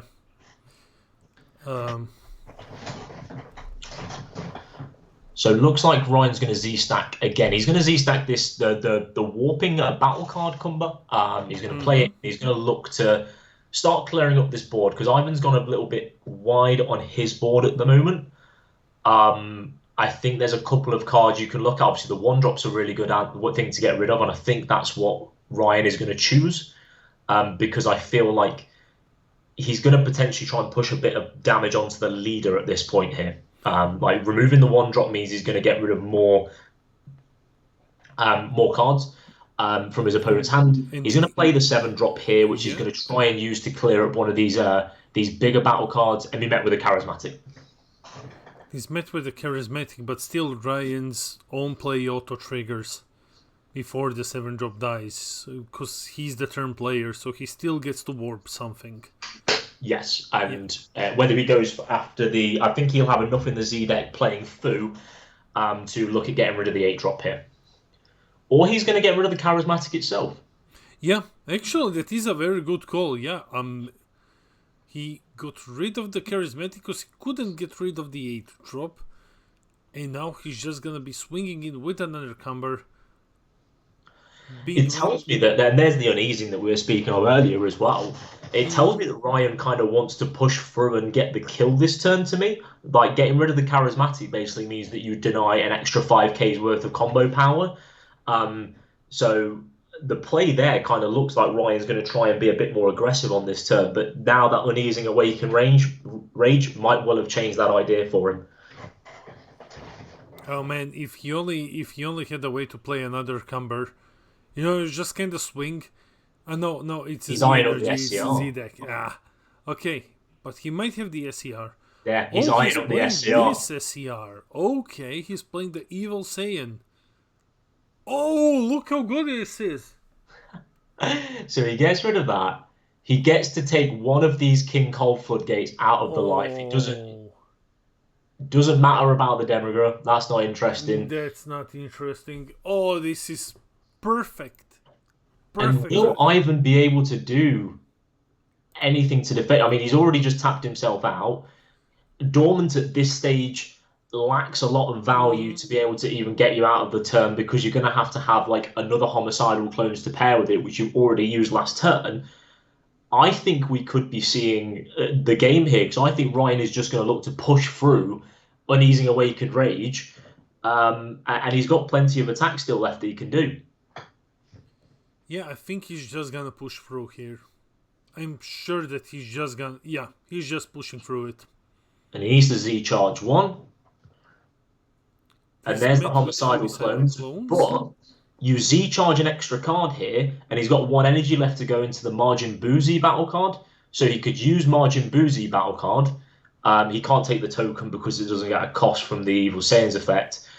Take the token, and then swing for another 25k, and his leader's also got a swing as well. That is true, that is true. But he decides to just pass. Must have seen how many cards were in hand, must have been quite keen to just like stave off at that point. Because I mean, he's still in a really good position where he need to invest too heavily in this, but yeah, he's in an amazing position. Wait a second, so Ivan is on 1. Yeah, Ryan is in an amazing... He's not losing this round. Because he can use his leader's effect, he can redirect an attack. Worst case, he can activate Fool's Lab and then get rid of another effect. Attack. So, plus he has 4 lives. He's gonna do just fine. We know that he has Petrification in hand. We have seen it, so he's gonna play it here. Yeah, and I like that play as well. As much as he could have gone for the win last turn, like having the Petrification for this 8 drop here is going to be perfect. He's going to go for support though. Okay, because I know that he has it in hand. I think that he has it, unless it was the full extra card, because the newest extra card, because similar background basically. Yeah, so he may well have just been using this to negate. I don't know whether Ivan is going to try and sneak a bit of a kill turn in here at the moment. I hope I don't see another one of those 8 drops this turn from him. He's already done that once. We don't want to see it again. But having this 8 drop stopped here by support, he doesn't... I'm not sure whether he's KO'd the token or he's just KO'd another one of the Cumbers. If he KOs the token, it would suggest that he's going to go after a bit more of an aggressive turn, or whether he's going to try and hang on to another turn. He's going to try and use something like Dormant again, but on 1 life, it's going to be very tricky for him to get through next turn. He got rid of the... He got rid of the token. Now he's going to play Broly. He KO'd the SCR. And now he played Broly. He's also going to be able to get rid of something else now. He's killing his token, of course, because like no reason not to do it. Send that to the drop, though, I think is my question here. Because the SS3 Broly Tyrant has to... Send to the drop. Yeah, send he to the can drop. do The that. token can't be sent. Yeah, he can do that. He has to send to the drop. Yes. So he can send his Radix here. I remember that being a point of conversation where it's like, does this work with Cell Max? You know, like with the SER, and it's like no, because it removes himself. But yeah. Broly leader, if you're playing that BT 2022 Broly leader, then yeah, you can send Cell Max for his effect, but not if it was just tied to this generic Broly Tyrant Z battle card, then Cell Max automatically becomes one of the best SCRs in the game for sure. And we've got Fame Greeting here, which is going to warp a card from Ryan's hand. I still think Ryan is in a good position. Because He's still got his redirect. Yeah, he still got... Technically, he has two, if he needs them. Because he's got Foo's Lab as well to put one out as well. So he's going to go in with Feigned Greeting here. There's going to be another support of the Dark Empire as well. So now we've got a blocker, we've got double Cumber on the board as well to make sure that there's a redirect happening. And also, you've got to bear in mind that the SCR can be played from hand as an activate. Don't ignore me about the SCR. Yeah, there is. See what his SCR is. If he's playing two, that'll be a little bit too good, right? So the token already left. Okay. Did he use the activate main on the Broly to KO it, or? I think, but like, what are you doing here, man? So he's swinging in with Broly, he's comboing his SCR, to which Ryan is just like, okay, I'm just gonna redirect it. Cumber. Thanks. And so we're looking at Ivan's options here. He's used his SCR, he's still got a leader swing, SCR, and Raditz swing here. He's trying to basically push through this turn, because I think he recognises that he loses next turn on one life. So we're going to see what... It's been redirected here, but this is still a 40k swing that I think Ryan has to try and find a way of comboing out of. He's had his 1-drop Z battle card rested, but he's going to take the life here. And now there's an opportunity. There's now 3 lethal swings on the board for Ivan, and he's going to go in with the Raditz here. So whether is the small hand size seems to have got away from Ryan a little bit, unfortunately. And I think Ivan's just going to go in with everything here. He recognises he has to win his turn. Isn't Foo's Lab also just activate battle? I think it plays a Cumber, but then the Foo activate battle still has to redirect to it. So I think he only gets 1 redirect from his leader effect. The Foo's Lab will discard a card, remove itself, and play a Cumber in rest mode, but you only have 1 proc of the activate battle to send a battle attack to a Cumber. Yeah, he can only redirect one, because this is like extremely unfortunate, because he's got the Gohan rare. He could just tap 1, and if he gets out of his attack, he could also just tap 1 and remove that. But I don't think he's got enough. It's very unfortunate because that 8-drop, which came illegally into play, really turned the tide of the entire game. Definitely. It had to be comboed out of it, put pressure on. But eliminating a nuisance from the drop here gives a Foo card 10, 15k, doesn't it? And that's him comboed out of that one. Okay. So he put that in the drop earlier. Eliminating a nuisance lets you look at the top 5 for free and then Z chart and then place one of your Foo or Cumbers face up in the Z deck. His camera froze again. Yeah. But yeah, it doesn't matter because like there is the... It looks like Ivan is going to go in with the leader in just go for 25. If Ryan can get out of this, depending on when his camera unfreezes, we'll see. I think that's it. Because, like, wait a second, let me just check. Okay. So I don't think Ryan could get out of that last leader swing there? Yeah, I don't think so. Yeah, Unfortunate freeze frame for us, really, but it looks like Ryan didn't get out of that 25k there from the Z battle. As you said, Damien, it's really unfortunate that the 8-drop got put onto the board without the Z extra in play. Because I think that was like, that card I think forced a discard and it forced a 30k swing. Crash, can you... What's this with the Z card? Like, he did just play it, but was it like an illegal play or something? This last Z extra. I think he's referring to the fact that he's only just played the Z extra, so he's able to play the 8-drop earlier on. Yeah. Okay, guys, so we'll drop into I-1-1 with GoBros. So we're gonna drop into the break screen and we'll join you a couple of minutes before the next round, just to chill and talk a bit. So we'll see you guys soon. Sorted.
Round 6.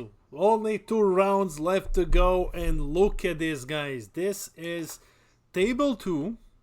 This is table 2, and we are playing with 1 second, guys. We are looking at Mechi versus SS4 Bardock on table 2. Both players undefeated. The winner is proceeding to the finale. To the finale, and guys, we might not see Green Gohan in the finals. I know that on the other table we have SS4. Green Gohan. Yeah. But fingers crossed we don't have him win. Sorry to that player. Love you really, but we want to see something different out here. I just want to say, Ivan got a warning for the illegal play last game. It was unfortunate, but it is the nature of webcam that judges are looking at a lot of tables, guys. So if something like this happens, it needs to be an immediate call, which is why Joe is now going to take care that if anything illegal happens, he can just ping Josh, who is an amazing judge, to just jump in and correct it so that we're no longer in so that the situation like the last game doesn't happen. But hopefully it won't. We have Josh on the table at the moment as well, to be fair. Yeah, we also have Josh on the table already. So Josh is on the table making sure that everything runs smooth. Hopefully it will. And I'm super hyped to see this one. Mechi fighting for a slot in the finale. Yeah, and I'm feeling a bit of vindication because I said at the beginning of the day that like the black decks from the anniversary box was what I was really excited for. I think they've got the most potential. We haven't been seeing any cooler mill nonsense in our games. We've not been interested with that. But as 2 undefeated decks at the moment, we've got SS4 Bardock and we've got Mechi Kabora. We already saw Mechi Kabora a bit earlier. And if you tuned into the Lookouts locals on Friday, you would have seen us featuring this SS4 Bardock deck. And for those of you who weren't able to make the stream, but you're here with us today, SS4 Bardock was insane, Damien. It went absolutely so hard, turn 3 and turn 4, and just destroyed this Trunks Future deck. Like, utterly dominated it. And this is not a deck you expect to be hyper-aggressive, but this new support, I'm looking at this Goku in particular here, is utterly insane. Top 5 for any SS4 card, 16k swing, can bounce itself back to hand, Bardock the Progenitor style. If any of my DBS boomers are in the chat who remember that card. Oh, yeah. The old Hero Storm with Bardock the Progenitor. Oh, God, that was... anyway, yeah, so this one is undefeated Mechi. It was Oli on the other Mechi. So this is table 2. Both players undefeated. Guys, SS4 Bardock. Yeah, if you haven't caught our locals, live stream is on YouTube. Bardock went savage in that game. Bardock went savage.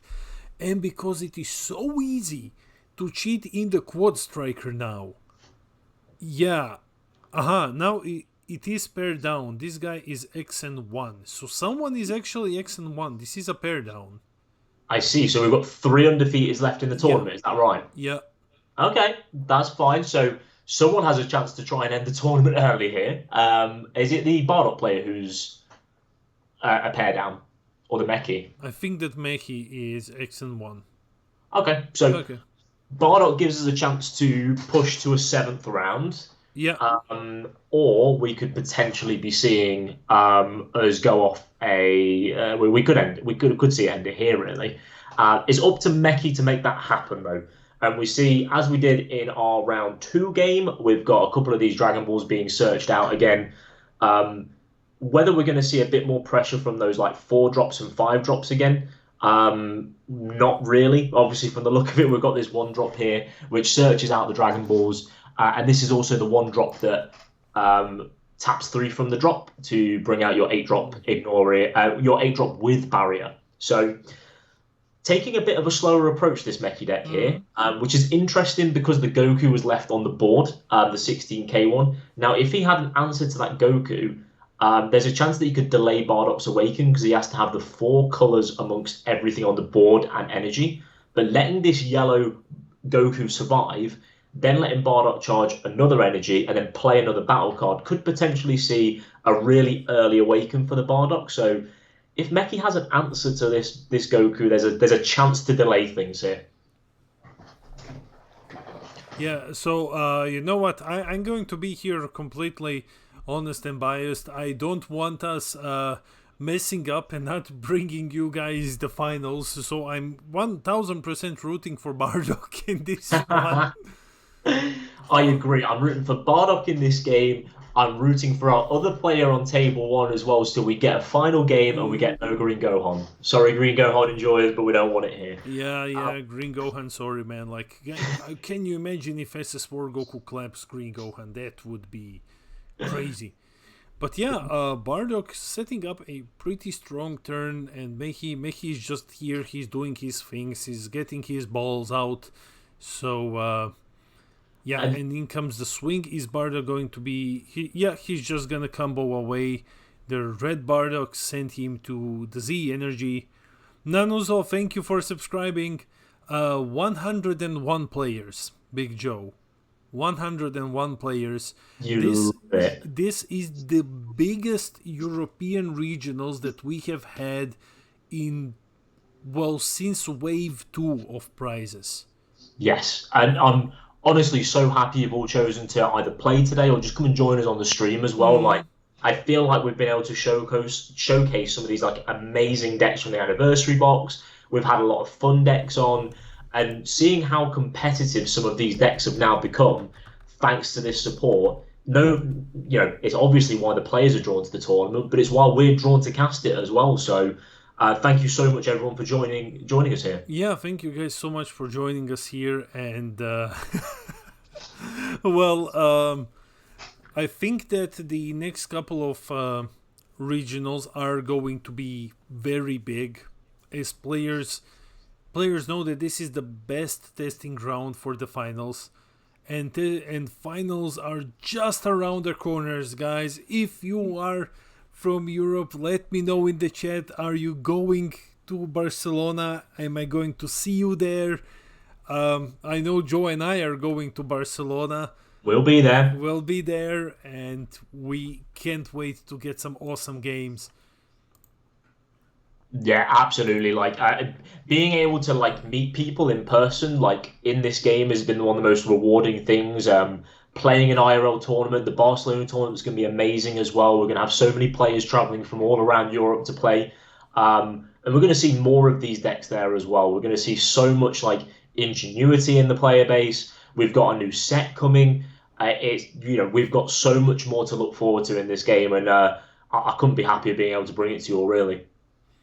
Yeah, and thank you for joining me today, Joe. I'm very happy to have you here in the casting seat, making your debut as a caster here on this event, which is so cool. 7 rounds, but let's just quickly focus on what is happening here. Look, this Mechi is already falling down to 4 lives. Yeah, and this is kind of the thing here as well, is like we were saying how kind of unnecessarily aggressive this Bardock deck can kind of become. And I think the Mechi like players had to take a couple of balls from life as well to get him down to this level. He's also comboed twice, so he's got his Z leader set up as well, ready to go for when he's awakened. He's going to swing and get his last Dragon Balls now, so he can actually get his full awakening now. There's the last 2, I believe. So he's quite slow fetching the balls, didn't really start with any in the opening hand, so had to go and manually search for a couple of swings. So he is going to take a lot of aggression kind of from Bardock. That turn 3 is what we saw on stream yesterday, which is where Bardock start to really grind through the gears. He has left that Goku on the board again. He didn't bounce it back using the Activate main, so he's hoping that it's just going to survive this turn.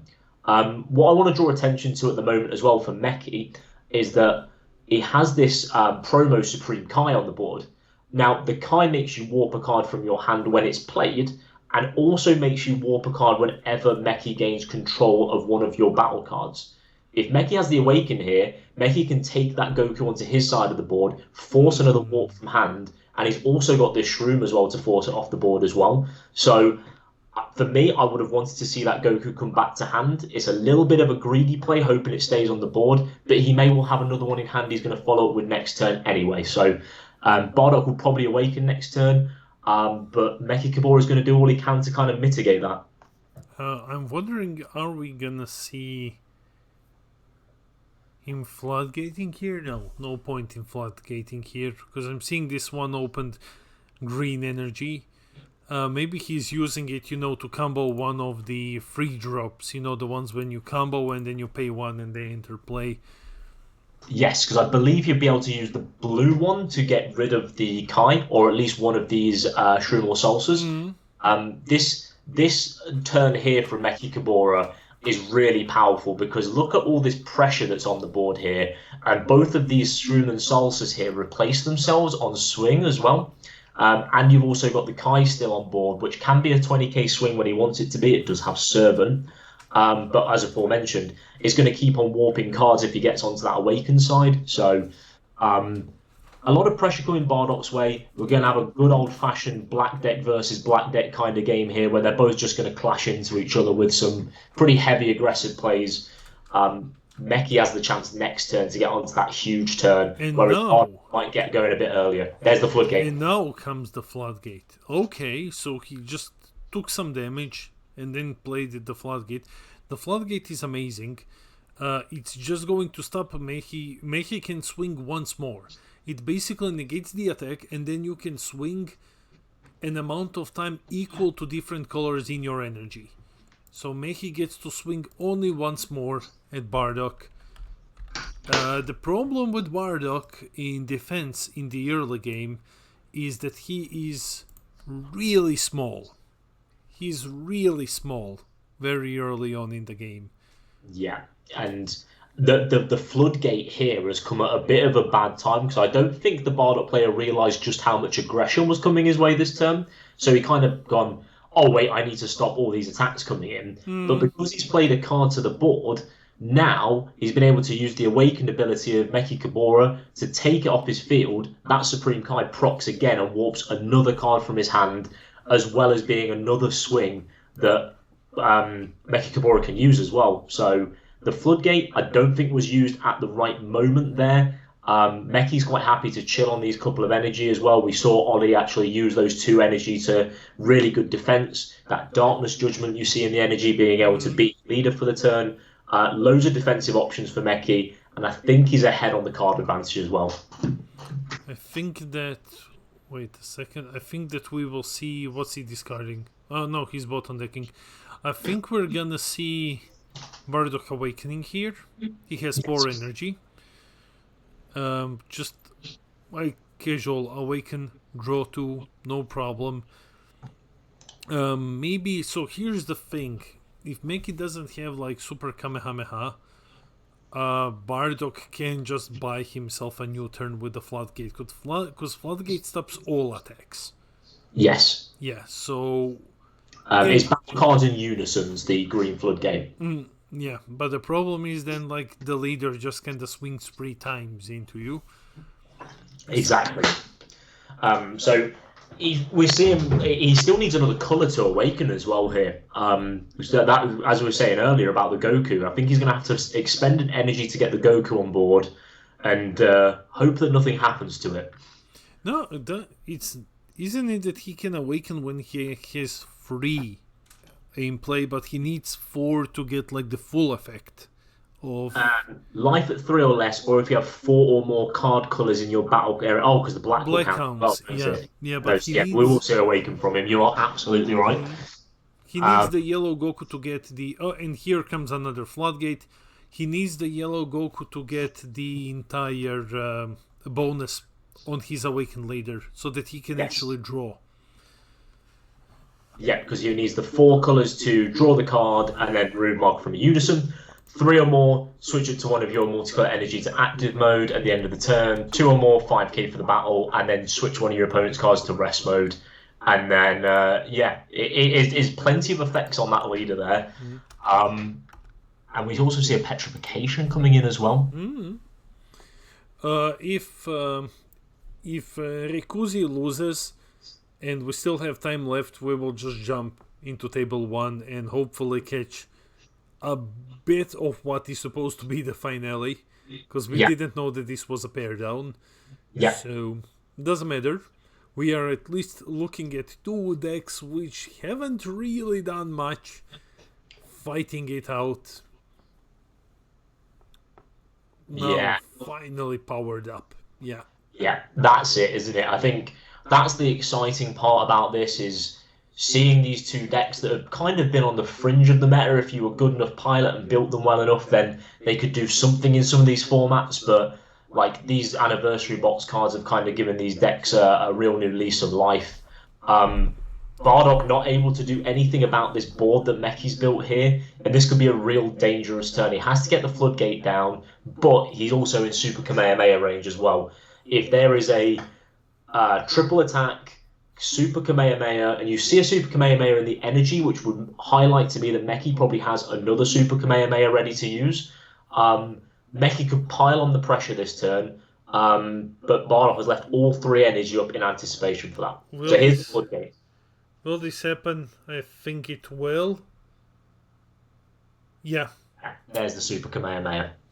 Keeps all of his energy open as well. I'm not sure if we'll see any kind of other floodgates as well. There's 2 energy up, so there's a couple of different options that are available to Bardock here to get around this. We also see that he's had another battle card that if he plays another floodgate and it does stick, that Supreme Kai is still there and is going to get another round of advantage of warping the card from his hand as well. So not clearing the board could kind of seal Bardock's fate in this turn. Which other floodgate could he possibly play? I think I'm not sure if because I think it might just be like a limit 1 on the floodgate. I'm not sure if he can play it. I think he can play it again if it's already been stopped once. So he's used 2, he might have a 3rd. And I guess the other one is Oceanus as well, if he's playing that card. Yeah, hopefully he has something, because he can't play the floodgate again because he needs to pay green for it. And he's tapped green, hasn't he? Yeah. Yeah. In which case, I hope he's got something like Oceanus. I hope he's got something like Protector of the People, or probably a couple of cards he could use to get out of this turn of Mechi swinging relentlessly at him. But otherwise, it could be a pretty damaging turn in terms of advantage. I don't think he'll necessarily push through on Vermilion Saiyans. I tell you what, that is one card that he can also use for an energy. That also answers that board pretty resoundingly there. I think this is a very tight situation. Very interesting, very tight situation. Even my cat has just climbed on my fiancé and she's looking at the screen. She doesn't usually do it. She's like, how is this Bardock? Please, Bardock, don't lose, so that Dad embarrasses himself and doesn't bring you the finals. So, come on. Your cat's got a way with words. I think the cat needs to join us for the next cast. Yeah, I think she needs to. I've been trying to get her to do it. So here's what we didn't count on: Vermilion Saiyans. Absolutely. It is a really, really powerful card, and obviously with the new promo, Bardock gets almost can get 2 lots of using Vermilion Saiyans. He was in a bit of a pinch this turn, so he's had to use it on this turn to clear the board. And what's really good for Mechi here is he's not had to use many resources to get Vermilion Saiyans out of him. And he still has the ability to kind of push through on this turn. The lead is up to a base 30k, I believe, because it's 5k for every colour. But that still means that the 8-drop Mechi can still pressure him and chip away at his advantage and do damage this turn, even with that boost. But Mechi is now in a dangerous position, because we have seen, if this Bardock gets you to 1 life, just 1, it's lights out. Yeah. Immediately. It's just it's gone. I think it's really good to see both players respecting that as well here. So, Mechi could have had a bigger turn that turn, but he knows that 10-drop would rest in energy, discard 2, draw 3, burn a life, etc. if he doesn't leave the extra energy up and he goes for the 8-drop, really for the benefit it's got of maybe getting 230k swings that might chip 1 or 2 cards out of the hand, he could also just lose to being tapped out and having no energy of his own to be able to defend against like a big prismatic rare on this turn. So I think it's the right call to play it a bit more chilled. You don't have to go straight for it. Next turn is still as good as any to start putting together that 8-drop play. He's got that 1-drop in the drop ready to go for next turn as well, so he can still keep 2 energy safe and still go into the 8-drop with dual attack and give it barrier as well. And Bardock is still, like, despite everything that happened, Bardock is still holding on very healthy on life. He's still on 5. He can still take a lot of damage. So it's far from lights out for Bardock. Yes, and 4 energy is where we start to really see this deck kind of peak as well. Now there's going to be access to the Z Battle card. There's going to be access to the 10-drop, the 8-drop. I would have wanted to have seen the 8-drop come down a bit earlier because that really helps to stave off some of those like early aggressive turns. But if he hasn't got it, he hasn't got it. So we're going to see him probably look to get the Z Battle card down this turn. Try and get that 8-drop on the board, if not the 10-drop, if it feels like there's an opening here. But 3 energy kind of tells me that Mechi's probably prepared for this. Yeah, though that 10-drop can just end the game right there and there. He's just going to hard casting 3. Okay, so now he's going to be beamed for 2 turns. I mean, like, through the next turn. So... Yeah, which will help him survive here. He the thing with Bardock at this point in the game as well, that I just want to highlight briefly is that he's been able to survive the first couple of turns quite well, but he's having to use a lot of resources.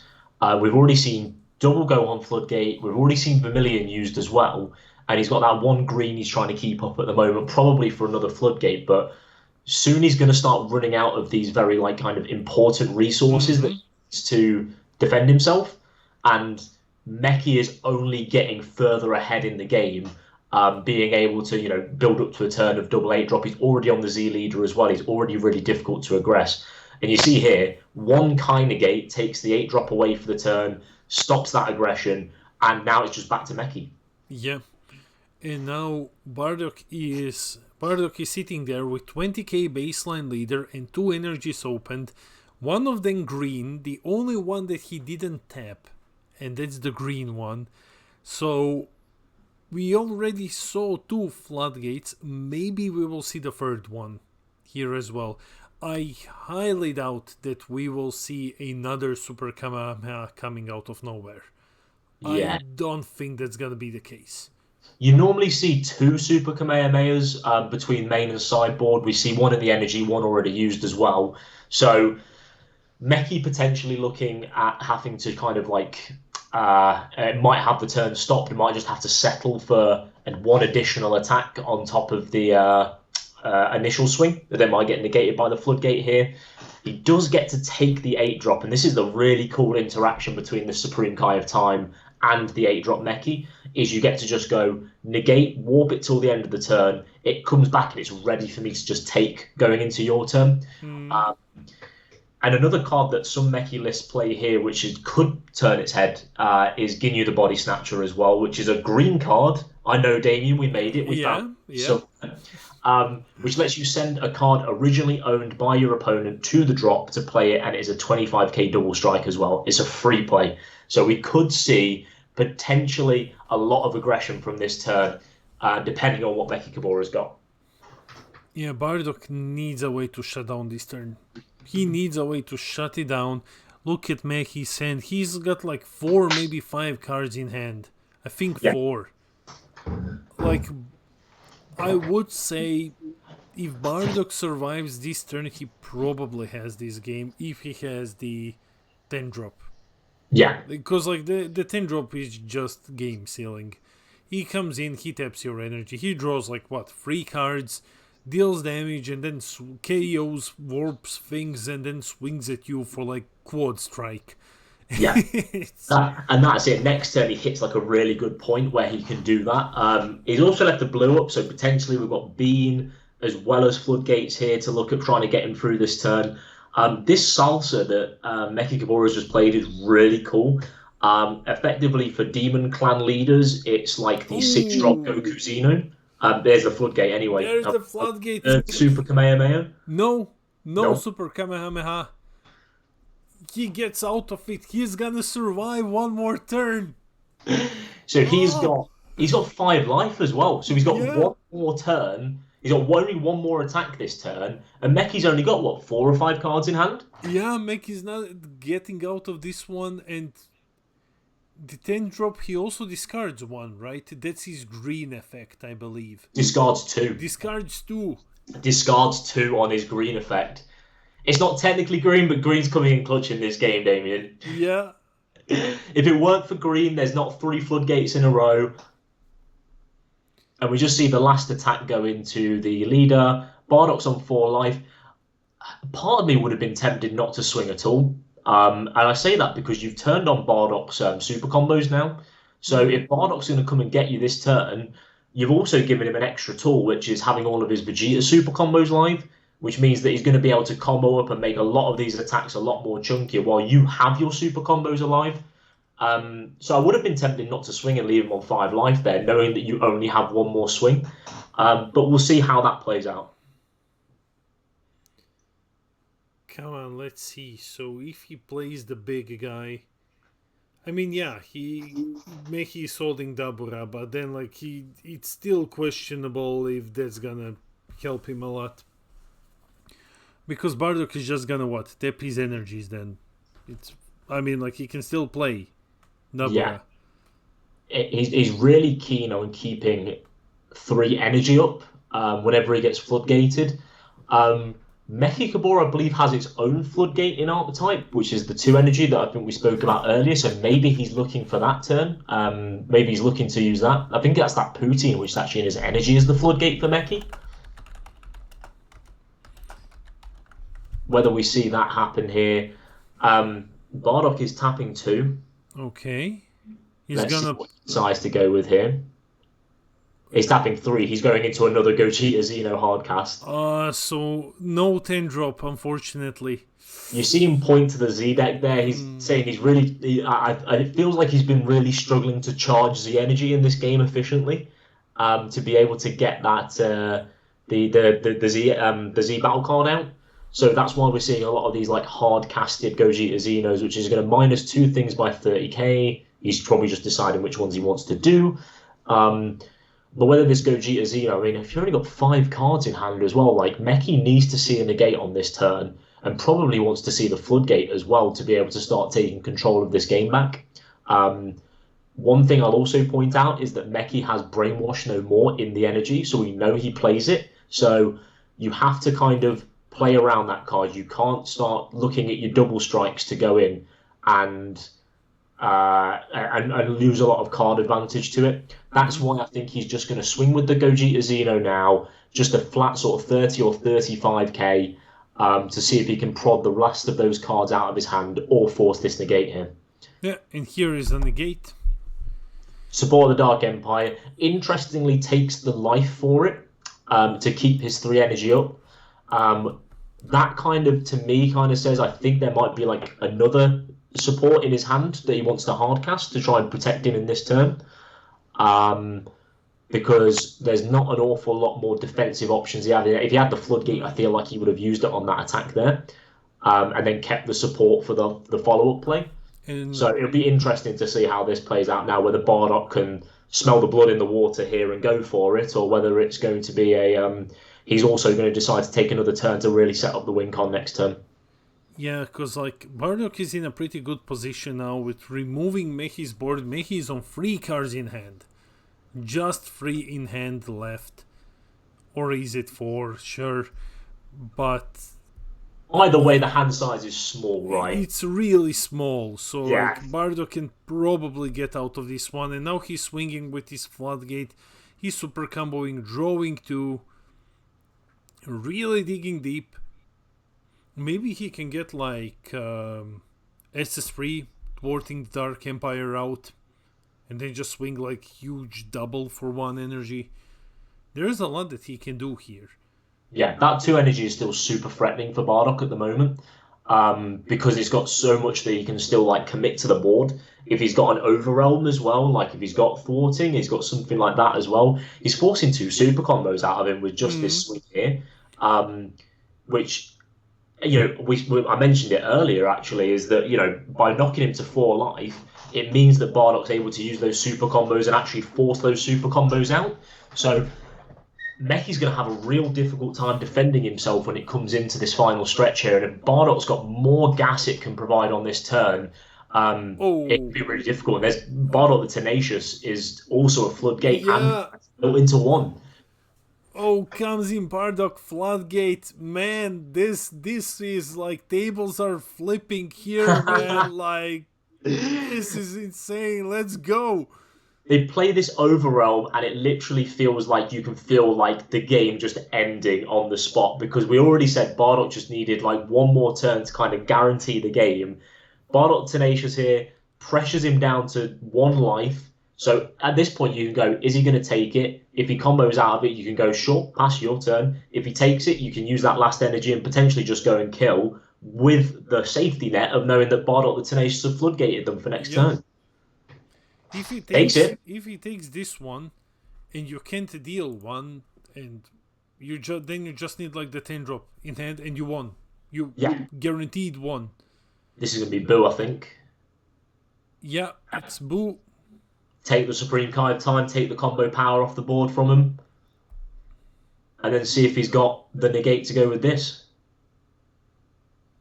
Yeah, Ollie, you're right. Next turn, 10 drop. Or Boo, just fuck it, yeah. 10 drop, you win automatically, and that's it. That's game. So we're seeing a game here. Bardock is on 4. There is no way in any reality that Mechi, floodgated Mechi, is gonna deal 4 damage to Bardock in this turn. Like, that's not happening. And next turn, he can just tap out, go into tank the 10 drop, and just burn him. And that's it. So we will be seeing Bardock in the finale. Thank God this isn't the finale. If Bardock lost, we would have to end the tournament here. So the evil saying is a way of turning the tide here a little bit. I still don't think he has the chance to get through everything here. Interestingly, we see the Senzu being the life, and he's left a blow up as well. So we've possibly got ways of Bardock being able to defend himself through this anyway. There's only the evil saying that can swing. I don't know if there's any triple strikes in the deck, really. That would be the only win con, but I imagine that 1 energy's probably got a negate for Bardock. So thank God we're going to reach our final round and get the finale going. Yeah, he's just explaining this is how I have like 25 now. Okay. Yeah, Mechi's not a double. Mechi has no keywords. He's just 20, right? Because I see that he attacked with the leader. And here or maybe he just left it tap. And here is the swing with Evil Saiyan. 40k. Again, so Bardock's got how many cards in hand? 4?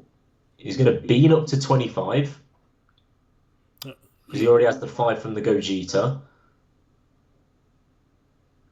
And we'll see what other things he's got. Because, I mean, if he combos out this attack here, I feel like then, as Ollie quite rightly said, we have the 10 drop coming down next turn just to win the game. But he's just going to choose to take it. I think he's just giving himself the options.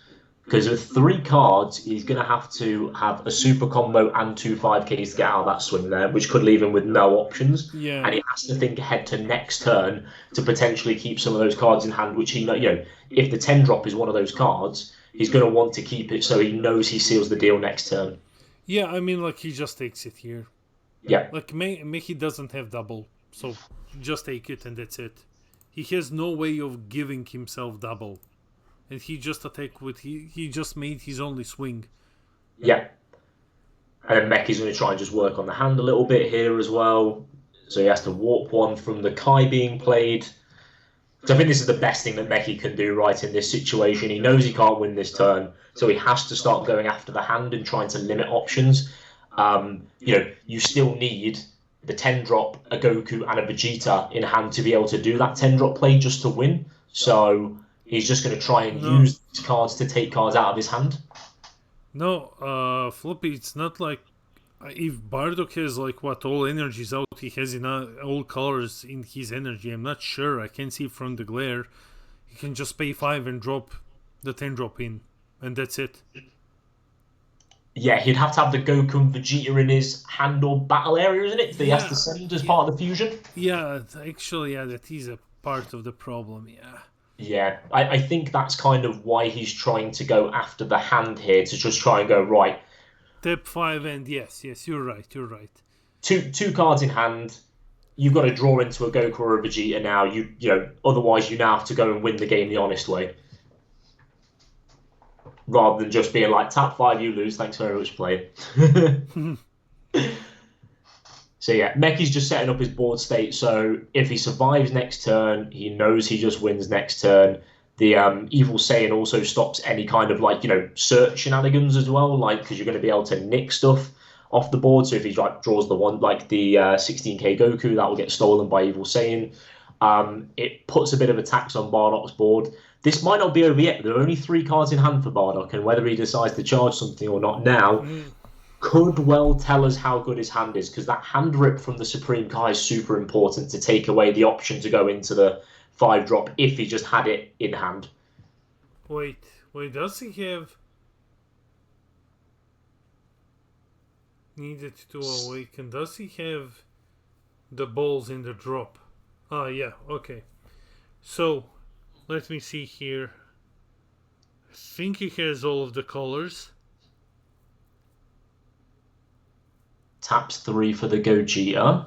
So we're not seeing the 10-drop. He needs to now win the good old-fashioned way. He's got to go the good old-fashioned way. I'm afraid he's going to have to. Come on, please don't lose now, man. We're so close. We were so close to this not being the final round. But how many cards has Mechi got? 3 cards in hand? And this could just, he's only got 1 energy up. It has to be a negate. He's had to discard a super combo off the Gogeta effect, and the board has been minused. He's minus 2 things by 30k, sorry. And then we're going to see the leader swing. He's only got 1 life, 2 energy. I think we may still see our win here. Let's see what negates he's got.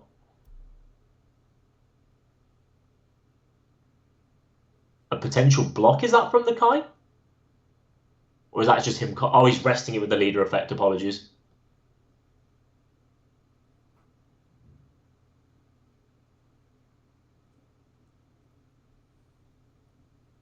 Oh my god. Super combo. Everyone's on the edge of their seats. I know. I thought I disconnected out of excitement there. I was just sat there like, what are we going to see here? Is he going to get out of it? Come on.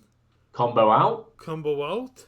Combo out. And then we've got the Gogeta Zeno swing still to go. So is that all of the super combos pretty much gone for Mechi there? I think it is. I think this is the last swing.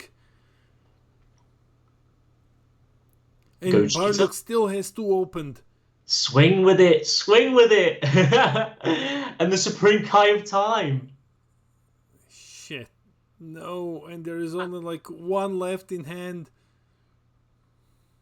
Bardock's got 2 though. It just needs 1 successful swing. Has to be up to at least 30k though. He's thinking hard about this, Davian. This has really come down to the wire. Has he passed? He's had to pass. He's passed. Oh no. Oh, this is gonna be the last game. We've missed the finals. This is heartbreaking. So 40k swing goes in. He didn't have the 10-drop to win. And, Bardock has to... He can't even floodgate anymore because that Evil Saiyan just sits on the board. It's got to be a good life. It's got to be a good life, Bardock. It really has to. Swing. Swing the leader. Come on. Floodgate him one last time. Come on. The Evil Saiyan's just going to nick it. It's got to be like a protector of the people or something. It's It's such a tough position. Come on. Please. Combo's out of it using thwarting. Oh, he must have got that off the life, otherwise he'd have used it last turn. Oh, you hate to see it. 2 cards left in hand. What can he do? Swinging with the Gogeta that he's stolen. Combo's in, and he's got to take it. And unfortunately, we're not going into the last round. This was the down pair one. Mechi Kabura wins. And yeah, I'm gonna see. Give me like 2 seconds. Maybe is game runs one still running? It's not at the moment, I'm afraid. So unfortunately, we've missed the finale. Bardock winning after Bardock losing after such a tight game. So yeah, I guess we're just gonna have to bring you the winner once we get standings. I'm just gonna switch us to caster screen here. One moment, please.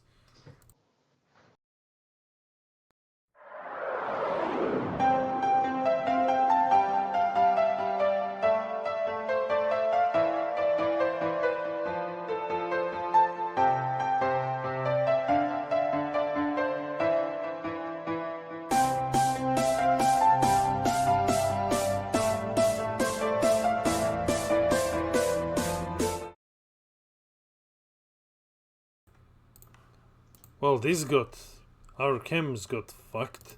1 second. No, I guess it's just gonna be like this now. Thank you, OBS. You're an amazing piece of software. So, anyways, guys, that was the last game. Because the down pair won, and we didn't know that there was a down pair. So, give me just a moment. We're gonna try to find out who won the event. 1 second. I can see my guy Martin in the chat there. Does that mean that Martin won? Because I think it was Martin on the top table playing... Oh, was it Martin or like Daniel or someone like that? Someone was playing Gohan on the top table. Please, no. Come on. Just to rub it in that we didn't see it. We wanted to bring you the anniversary stuff, man. Overall, I'm happy that we still got to see that game as opposed to seeing... I think it would have been Gohan versus SS4 Goku. Yeah. Like, we've had SS4 Goku on the stream twice today. Yeah. And we got to see the 2 big, like, black anniversary decks go at it on the stream.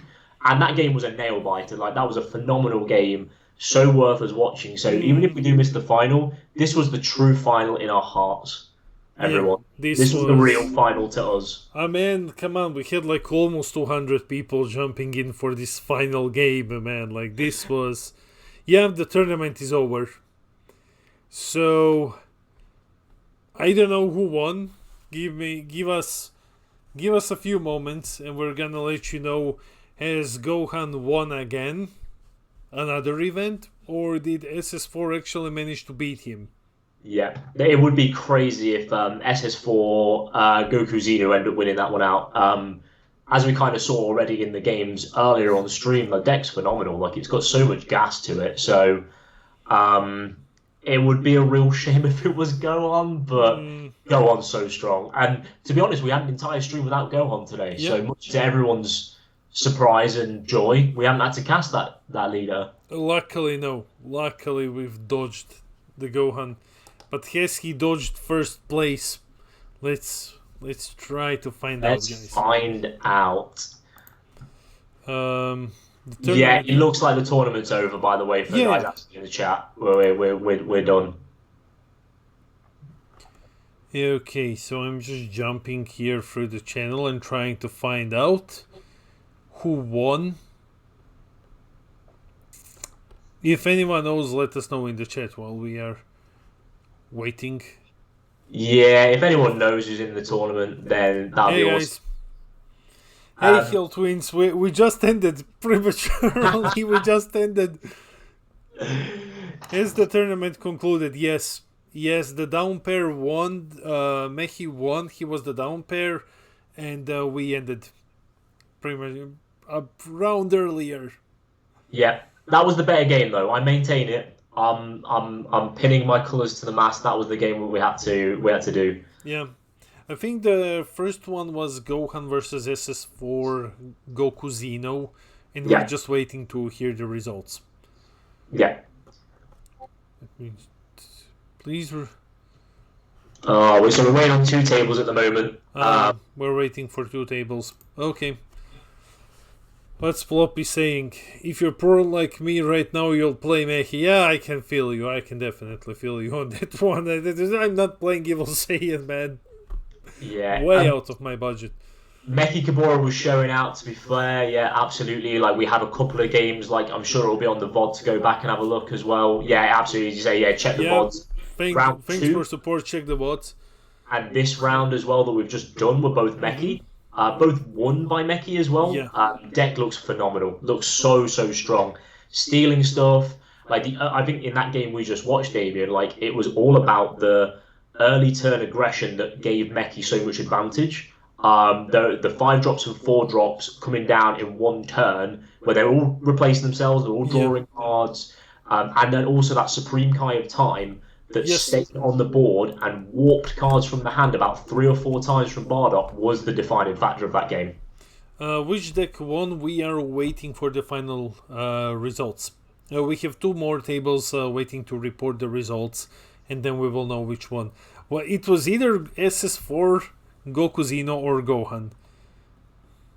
Yeah, one of Gohan, although we've got our fingers crossed for SS4 Goku Zeno. That'll be a stellar deck profile when we get that, to be honest with you. But like for now, we can only hope it's not just another. Don't worry, bro. I play 4 Vegeta, 4 Trunks, 3 Goku, 3 Gohan, bunch of Koitskais. Best green deck, by the way, guys. Sign out. See you later. So what are you playing for your SCR? Celzino, daring today. Okay, right. Gotcha. Let's do it. Whoa, that's crazy. Oh, the only part of the deck profile we care about is what SCR you're playing, and even then I'm pretty indifferent to the whole experience. Yeah, I mean, let's find out. So thanks for the event. Event info. Okay, Josh is gonna be posting the results now. I think he's typing. The man is typing. Come on. Standings to follow. Oh no, he's baited us. No, Josh, just send us a message. Josh, just give us the inside scoop, bro. Give us the inside scoop. We need to know who won.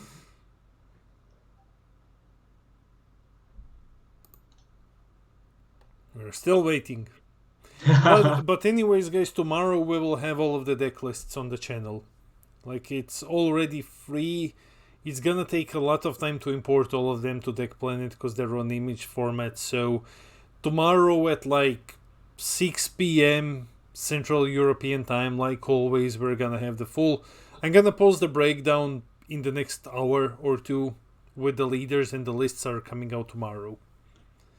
Yeah, for sure. And we've seen so much diversity in this tournament as well. I just want to say that for the moment is that we've casted some awesome games. We've seen some fantastic decks and some great leaders. It won't be a generic like pie chart of half green Gohan and half golden Frieza. Anniversary box is here. It has really tossed up the meta. There is so much you can build now. Yeah. That Bardock and Mechi game was phenomenal. Seeing those 2 decks go at it as well, like definitely pick up some of these black cards from the anniversary box. It's so worth doing. Okay, so we have standings. I think we have standings. So, final standings. Let me see. And it's just names. Yeah, so David was on Gohan, I believe, mate. What? David was on Gohan, eh? Okay, yeah. So Gohan wins. Bartek was on. David, do you want to guess? What our top 2 decks are, mate? But guys, big go notation. Only 4th place. Peter Dance, the king of Invoker, 3rd place. Congratulations, guys. Congratulations. So top 4 is Gohan, Golden Frieza, and then Ollie sneaks in there with Mechi Kimura as well. So the top four the top three are basically what you see every tournament. Yeah. We joked about this during the local stream that it's gonna be Gohan and Golden Frieza, and it was Gohan and Golden Frieza again. And then like Mechi, it's cool to see Mechi. We're gonna, like I said, we're gonna go now soon. We're gonna bring you the breakdown very shortly, once at least leaders are posted. But yeah, no coolers, no sins, none of that at the event. What was top four? Gohan, Golden Frieza, Mechi Kabura. Yeah. Yeah. That's it. So please ban me, and Mechi. So yeah, those are the top four. Should be banned. Oh, I love me. Please ban me deck. Please ban me the deck. Oh man. So no Bardock in top four. Unfortunately, no Bardock in top four. No, but it was X1 for the event, I think. And when we get the top 16 breakdown, see a lot more diversity outside of us, me just knowing what the top four players were playing and reading it out. There's going to be so much more going on in that top 16 than just Gohan and Golden Frieza for sure. Well, that's it. That's it for the regionals, guys. I don't think we have anything scheduled for next week. I think the next week is off. Let me just check the schedule so that I can let you know. Yeah. 22nd, 23rd. No, there is one online in NA, but I don't think we're bringing that one. So we'll see you on the 28th with Oceania regionals. Yeah. So one last thing from me as well is just thank you all so much for tuning in to watch us today. It's been phenomenal having all you guys in the chat and seeing what everyone's been up to. Damien, thank you so much for having me as well. No, thanks for joining, man. I've had an absolute blast bringing these games to you. Hopefully you guys have had a blast listening to us. And I'm just looking forward to seeing you again next time. Yeah. Thank you for joining me, Joe. And guys, we'll see you next time. Bye-bye.